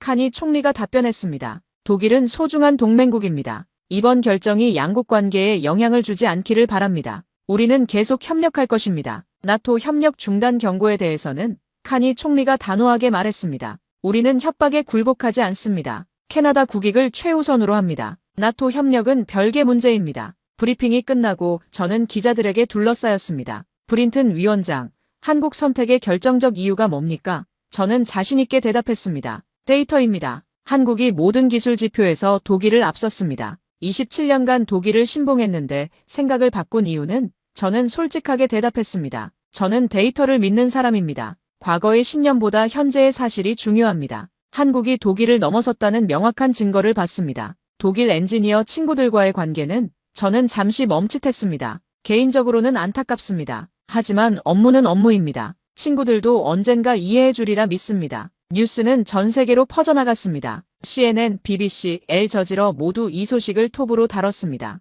캐나다, 독일 제치고 한국 잠수함 선택 한국 방산. 60조 원 대박 독일 조선업계 충격. 한국에서는 환호가 터졌습니다. HD현대 주가가 15% 급등했습니다. 한국 언론은 K방산의 쾌거라며 대서특필했습니다. 윤석열 대통령이 축하 성명을 발표했습니다. 반면 독일은 충격에 빠졌습니다. 독일 언론은 한국의 또 패배 조선업 위기라며 우려했습니다. TKMS 주가는 8% 폭락했습니다. 독일 정부는 공식 유감을 표명했지만 나토 협력 중단은 실행하지 못했습니다. 아구스 제독의 예측대로였습니다. 3월 10일 화요일 제게 축하 연락이 쏟아졌습니다. 데이비드, 제임스, 로버트 교수, 모든 평가위원들이 축하했습니다. 막스, 우리가 해냈어. 내 덕분이야. 아구스 제독도 전화를 걸어왔습니다. 브린튼 씨, 축하합니다. 진실이 이긴 겁니다. 이제 캐나다도 세계 최고의 잠수함을 갖게 됩니다. 저는 감사했습니다. 제독님 덕분입니다. 제독님의 증언이 결정적이었습니다. 제임스 코넬리 전 미 해군 사령관도 연락했습니다. 막스, 잘했어. 내가 옳은 선택을 했어. 한국 잠수함, 정말 대단하더라. 저는 웃었습니다. 제임스, 내 격려가 큰 힘이 됐어. 고마워. 하지만 한스 슈미트는 연락이 없었습니다. 10년 친구, 독일에서 함께 일했던 동료. 그와의 우정은 끝난 것 같았습니다. 저는 씁쓸했습니다. 3월 12일 목요일 국방부에서 공식 시상식이 열렸습니다. 휴즈 국방장관이 저에게 특별 공로상을 수여했습니다. 막스 브린튼 위원장의 철저한 평가와 흔들리지 않는 신념이 캐나다 국익을 지켰습니다. 저는 수상 소감을 말했습니다. 저는 제 의무를 다했을 뿐입니다. 데이터를 신뢰하고 진실을 따랐을 뿐입니다. 이 상은 제 것이 아니라 진실을 믿는 모든 분들의 것입니다. 박수가 터졌습니다. 동료들이 일어나 박수쳤습니다. 저는 감동받았습니다. 그날 저녁 한국 HD현대에서 감사 만찬을 열었습니다. 오타와 시내 고급 레스토랑. 김민준 팀장을 비롯한 한국팀이 저를 초대했습니다. 김민준 팀장이 건배를 제안했습니다. 브린튼 위원장님 감사합니다. 위원장님의 공정한 평가 덕분에 우리가 선택받았습니다. 저는 겸손하게 대답했습니다. 아닙니다. 한국 기술이 우수했기 때문입니다. 김민준 팀장이 말했습니다. 솔직히 처음에는 불가능하다고 생각했습니다. 독일의 200년 역사, 나토 동맹, 정치 압력, 모든 게 우리에게 불리했습니다. 하지만 위원장님이 데이터를 믿어주셨습니다. 저는 대답했습니다. 저도 처음에는 의심했습니다. 하지만 데이터가 명확했습니다. 한국이 진짜였습니다. 그걸 인정하는 게 제 의무였습니다. 한국 엔지니어 한 명이 물었습니다. 위원장님, 어떻게 27년 신념을 바꾸셨습니까? 쉽지 않으셨을 텐데요. 저는 잠시 생각하고 대답했습니다. 쉽지 않았습니다. 하지만 과거보다 미래가 중요하다는 걸 깨달았습니다. 제 자존심보다 캐나다가 중요했습니다. 만찬이 끝나고 김민준 팀장이 제게 작은 선물을 건넸습니다. 장보고 III급 잠수함 모형이었습니다. 위원장님, 이건 감사의 표시입니다. 위원장님이 없었으면 불가능했을 겁니다. 저는 모형을 받아들며 감동받았습니다. 감사합니다. 소중히 간직하겠습니다. 집에 돌아와 서재에 잠수함 모형을 놓았습니다. 책장에 독일 U-212 청사진 옆에요. 과거와 현재가 나란히 섰습니다. 저는 두 개를 바라보며 생각했습니다. 독일은 제 과거였습니다. 10년의 추억, 27년의 신념. 하지만 한국은 미래입니다. 혁신, 도전, 진화. 저는 과거를 부정하는 게 아닙니다. 다만 미래를 선택한 것뿐입니다. 에밀리가 다가와 제 어깨를 감쌌습니다. 여보, 뿌듯하죠? 저는 고개를 끄덕였습니다. 네, 정말 뿌듯해요. 옳은 일을 했다는 확신이 들어요. 소피아가 잠수함 모형을 보며 말했습니다. 아빠, 이거 정말 멋있어요. 언젠가 실물 볼 수 있어요? 저는 딸을 안았습니다. 물론이지. 2년 후면 첫 번째 잠수함이 인도돼. 그때 같이 보러 가자. 그날 밤 저는 평화롭게 잠들 수 있었습니다. 3개월간의 고생, 무수한 밤의 불면증, 정치 압박과의 싸움, 모든 게 보상받았습니다. 2025년 3월 15일 캐나다 선택 발표 일주일 후 파급 효과가 본격화되기 시작했습니다. 먼저 캐나다 내부에서 변화가 일어났습니다. 국방부 예산안이 수정됐습니다. 잠수함 프로젝트에 57조 원 배정, 연간 분할 지급 계획 확정, 2027년부터 2035년까지 12척 순차 인도, 캐나다 해군의 미래가 확정됐습니다. 캐나다 해군 참모총장이 기자회견을 열었습니다. 이번 선택으로 캐나다 해군은 세계 최고 수준의 잠수함 전력을 갖추게 됩니다. 북극해 방어, 대서양 태평양 작전 모두 가능해집니다. 오타와 시민들의 반응도 긍정적이었습니다. 여론조사 결과 한국 선택 지지율 58%로 상승. 더 좋고 싼 걸 샀다 정치 압력에 굴복하지 않았다. 긍정적 평가가 쏟아졌습니다. 하지만 보수 야당은 여전히 비판적이었습니다. 독일과의 관계가 악화됐다. 나토 협력에 금이 갔다 하지만 여론이 정부 편이었기 때문에 비판은 힘을 잃었습니다. 국제사회 반응도 주목할 만했습니다. 미국은 조용히 지지했습니다. 미 국방부 대변인이 논평했습니다. 캐나다의 주권적 결정을 존중한다. 한국은 미국의 동맹국이며 장보고 III급은 우수한 잠수함이다. 일본도 관심을 보였습니다. 일본 방위성이 한국 HD 현대에 접촉했다는 보도가 나왔습니다. 일본도 잠수함 도입 검토, 한국 포함 일본 언론이 보도했습니다. 호주는 더 적극적이었습니다. 호주 국방부 장관이 직접 발언했습니다. AUKUS 프로젝트 재검토 필요. 한국 잠수함도 옵션으로 고려하겠다. 호주는 원래 미국 영국과 원자력 잠수함 도입을 추진했지만 비용과 기술 문제로 난항을 겪고 있었습니다. 유럽 국가들도 움직였습니다. 네덜란드, 노르웨이, 폴란드가 한국에 관심을 표명했습니다. 특히 폴란드는 2024년에 스웨덴을 선택했지만 한국도 재평가하겠다고 밝혔습니다. 가장 큰 변화는 한국 내부에서 일어났습니다. HD 현대 주가가 20% 급등했습니다. 시가총액이 5조 원 증가했습니다. 회사는 즉시 울산 조선소 증설을 발표했습니다. HD 현대 CEO가 기자회견을 열었습니다. 캐나다 수주는 K방산의 새로운 시대를 엽니다. 향후 10년간 잠수함 수출 100조 원 목표를 세우겠습니다. 한국 정부도 적극 지원을 약속했습니다. 윤석열 대통령이 국무회의에서 발언했습니다. 방산 수출이 한국 경제의 새로운 성장 동력입니다. 정부가 전폭 지원하겠습니다. 국방부는 해외 방산 전시회 참가를 확대했습니다. 산업부는 수출 금융 지원을 강화했습니다. 외교부는 각국과 방산 협력 MOU를 추진했습니다. 3월 20일, 저는 한국 방문 초청을 받았습니다. HD 현대가 울산 조선소 견학을 제안했습니다. 저는 기꺼이 수락했습니다. 3월 25일, 저는 인천공항에 도착했습니다. 처음 방문하는 한국, 김민준 팀장이 저를 맞이했습니다. 위원장님, 한국에 오신 걸 환영합니다. 서울에서 하룻밤을 보내고 다음날 울산으로 이동했습니다. HD 현대 조선소, 거대한 크레인들, 건조 중인 배들, 용접 불꽃이 튀는 소리, 킬 조선소와 비슷하면서도 다른 분위기였습니다. 조선소 투어가 시작됐습니다. 저는 장보고 III급 배치 II 건조 현장을 봤습니다. 거대한 잠수함이 도크에 누워 있었습니다. 길이 83m, 배수량 3,350톤, 압도적이었습니다. 한국 엔지니어가 설명했습니다. 이 잠수함은 6개월 후 대한민국 해군에 인도됩니다. 그 다음 잠수함부터는 캐나다향이 될 겁니다. 저는 잠수함 내부도 들어가 봤습니다. 좁은 복도, 빽빽한 장비들, 하지만 독일 잠수함보다 공간이 넓었습니다. 승조원 거주 구역도 쾌적했습니다. AIP 시스템 구역에 들어갔습니다. 180셀 연료전지 스택이 인상적이었습니다. 독일 120셀보다 50% 많았습니다. 엔지니어가 설명했습니다. 이게 우리의 핵심 기술입니다. 독일 기술을 배웠지만 완전히 재설계했습니다. 저는 감탄했습니다. 정말 대단합니다. 독일을 넘어섰네요. 엔지니어가 겸손하게 웃었습니다. 독일 선생님들 덕분입니다. 하지만 우리는 거기서 멈추지 않았습니다. 조선소 투어 후 저는 HD 현대 본사를 방문했습니다. CEO와 임원들이 저를 환대했습니다. CEO가 말했습니다. 위원장님, 캐나다 선택이 세계 시장을 바꿨습니다. 지금 7개국이 우리에게 문의하고 있습니다. 저는 기뻤습니다. 제 선택이 한국 방산에 도움이 됐다니 뿌듯합니다. CEO가 계속 말했습니다. 위원장님 덕분입니다. 독일의 200년 벽을 깨주셨습니다. 이제 한국도 세계 인류 잠수함 제조국으로 인정받고 있습니다. 그날 저녁 서울로 돌아와 청와대를 방문했습니다. 윤석열 대통령이 저를 접견했습니다. 브린튼 위원장, 환영합니다. 위원장님이 한국 기술을 인정해 주셔서 감사합니다. 저는 겸손하게 대답했습니다. 대통령님, 저는 데이터를 따랐을 뿐입니다. 한국 기술이 우수했기 때문에 선택했습니다. 윤 대통령이 말했습니다. 그래도 정치 압력을 이겨내기 쉽지 않으셨을 겁니다. 용기에 감사드립니다. 저는 한국에서 3일을 보내고 캐나다로 돌아왔습니다.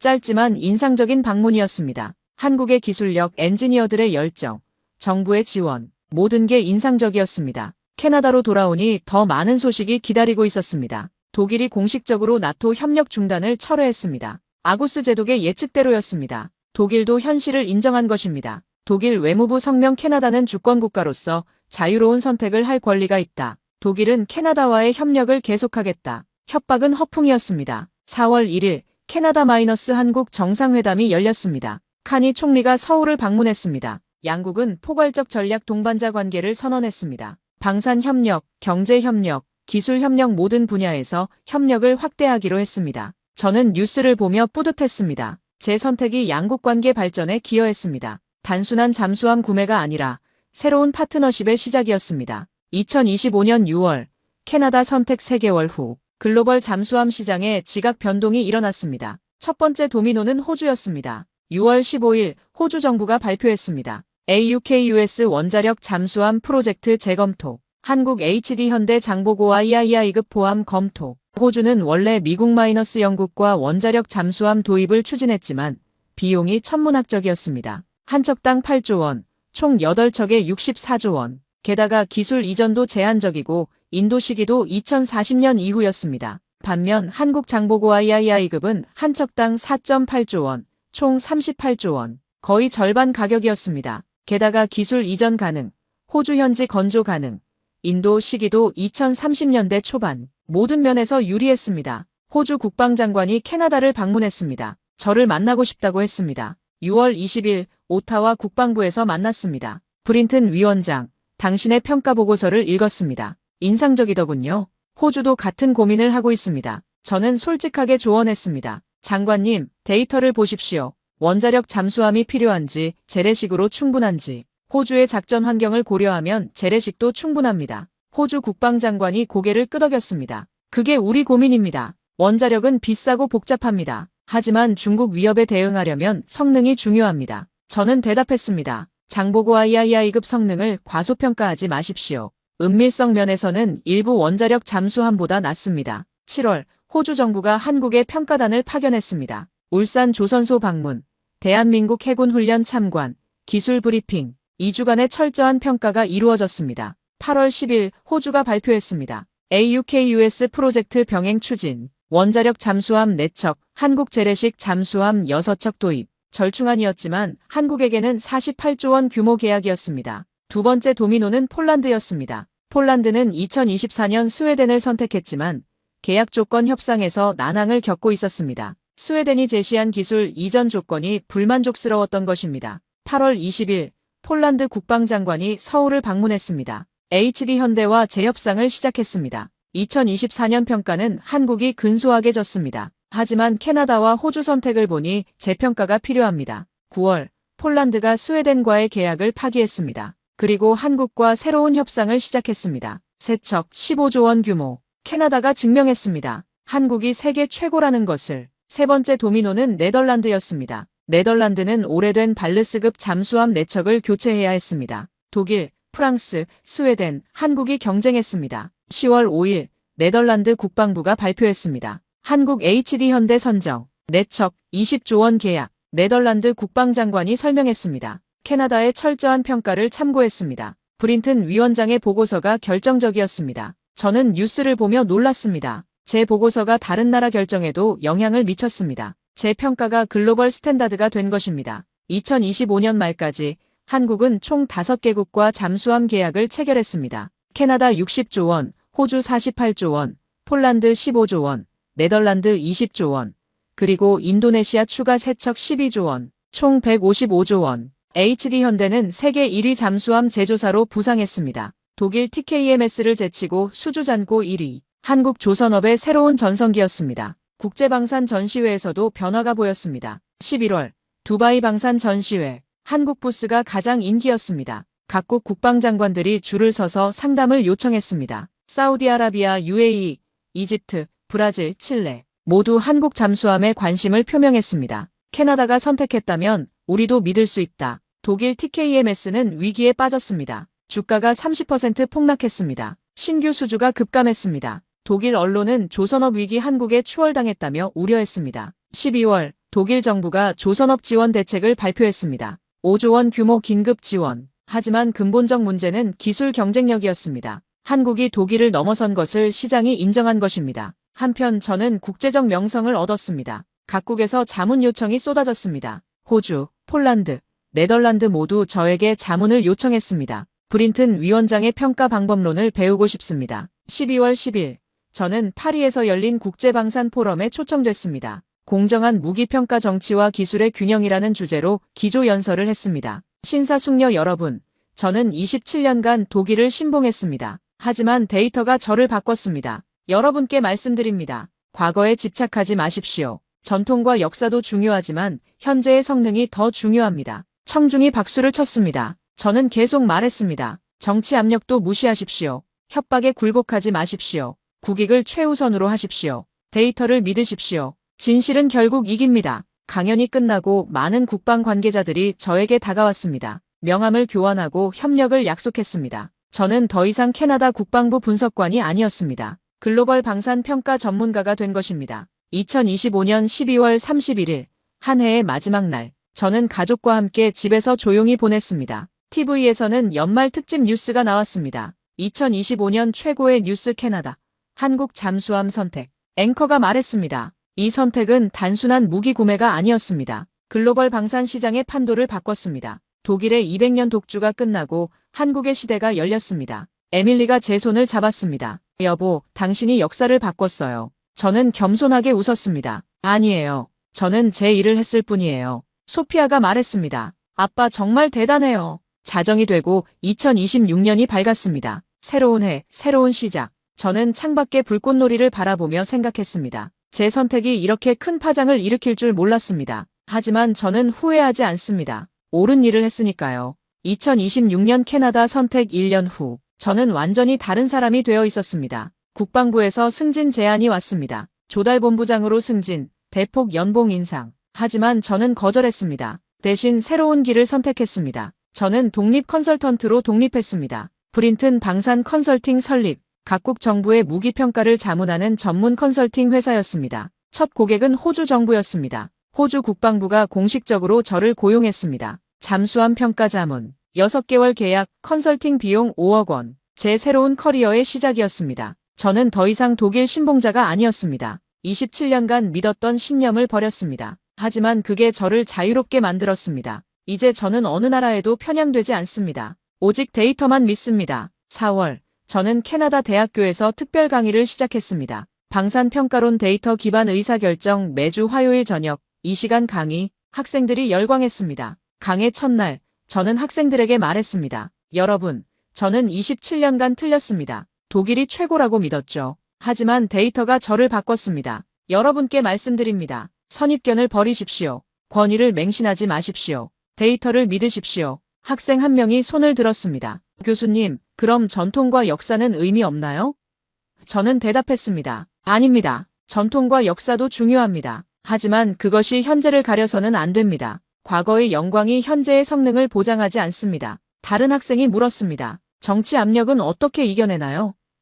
저는 솔직하게 대답했습니다. 쉽지 않습니다. 저도 힘들었습니다. 하지만 국익을 생각하십시오. 개인의 편안함보다 국가가 중요합니다. 그 확신이 있으면 이길 수 있습니다. 신사숙녀 여러분, 저는 한국을 과소평가했습니다. 독일의 학생 정도로 생각했죠. 하지만 틀렸습니다. 한국은 이제 선생입니다. 30년 만에 200년 역사를 따라잡았습니다. 어떻게 가능했을까요? 저는 분석했습니다. 첫째, 끊임없는 혁신입니다. 한국은 독일 기술을 배웠지만 거기서 멈추지 않았습니다. 재설계하고 개선하고 진화시켰습니다. 둘째, 과감한 투자입니다. 정부와 기업이 R&D에 아낌없이 투자했습니다. 셋째, 열정입니다. 한국 엔지니어들의 열정은 대단합니다. 청중이 박수를 쳤습니다. 저는 계속 말했습니다. 하지만 방심하지 마십시오. 독일도 가만히 있지 않을 겁니다. 계속 혁신하십시오. 계속 투자하십시오. 그래야 1위를 지킬 수 있습니다. 강연 후 윤석열 대통령이 저를 청와대로 초청했습니다. 브린튼 위원장, 한국을 위해 많은 일을 해주셨습니다. 감사합니다. 저는 겸손하게 대답했습니다. 대통령님, 저는 진실을 말했을 뿐입니다. 한국이 우수했기 때문입니다. 윤 대통령이 물었습니다. 앞으로 한국 방산에 조언해 주실 수 있습니까? 저는 흔쾌히 수락했습니다. 물론입니다. 한국이 계속 1위를 지킬 수 있도록 돕겠습니다. 6월, 독일에서 연락이 왔습니다. 한스 슈미트였습니다. 1년 만에 처음 연락이었습니다. 막스, 나야. 한스. 저는 놀랐습니다. 한스. 1년 만이네. 어떻게 지냈어? 한스가 한숨을 쉬었습니다. 막스, 미안해. 내가 너무 화를 냈어. 내가 옳았어. 저는 감동받았습니다. 한스, 괜찮아. 나도 이해해. 내 입장이 어려웠을 거야. 한스가 말했습니다. 막스, 우리 회사가 힘들어. 수주가 급감했어. 한국한테 다 빼앗겼어. 내 조언이 필요해. 저는 잠시 생각하고 대답했습니다. 한스, 솔직히 말할게. 독일이 방심했어. 200년 역사에 취해서 혁신을 게을리했어. 한국은 30년 동안 미친 듯이 R&D 했어. 그 차이야. 한스가 물었습니다. 그럼 어떻게 해야 해? 저는 조언했습니다. 첫째, 인정해. 한국이 앞섰다는 걸. 둘째, 배워. 한국의 혁신 방식을. 셋째, 투자해. R&D에 과감히. 그래야 다시 따라잡을 수 있어. 한스가 감사했습니다. 고마워, 막스. 내 조언을 회사에 전달할게. 그리고 우리 우정 회복하고 싶어. 저는 웃었습니다. 물론이지, 한스. 우리 친구잖아. 업무는 업무고 우정은 우정이야. 전화를 끊고 저는 흐뭇했습니다. 10년 친구를 되찾았습니다. 비록 입장은 달라졌지만 우정은 회복됐습니다. 책 서문에 이렇게 썼습니다. 저는 27년간 틀렸습니다. 하지만 인정했습니다. 그리고 바꿨습니다. 여러분께 말씀드립니다. 틀렸다는 걸 인정하는 게 용기입니다. 바꾸는 게 진짜 실력입니다. 과거에 집착하지 마십시오. 미래를 보십시오. 8월, 저는 가족과 함께 휴가를 떠났습니다. 아이슬란드 2주 여행, 빙하, 온천, 오로라, 평화로운 시간이었습니다. 에밀리가 물었습니다. 여보, 후회 없어요?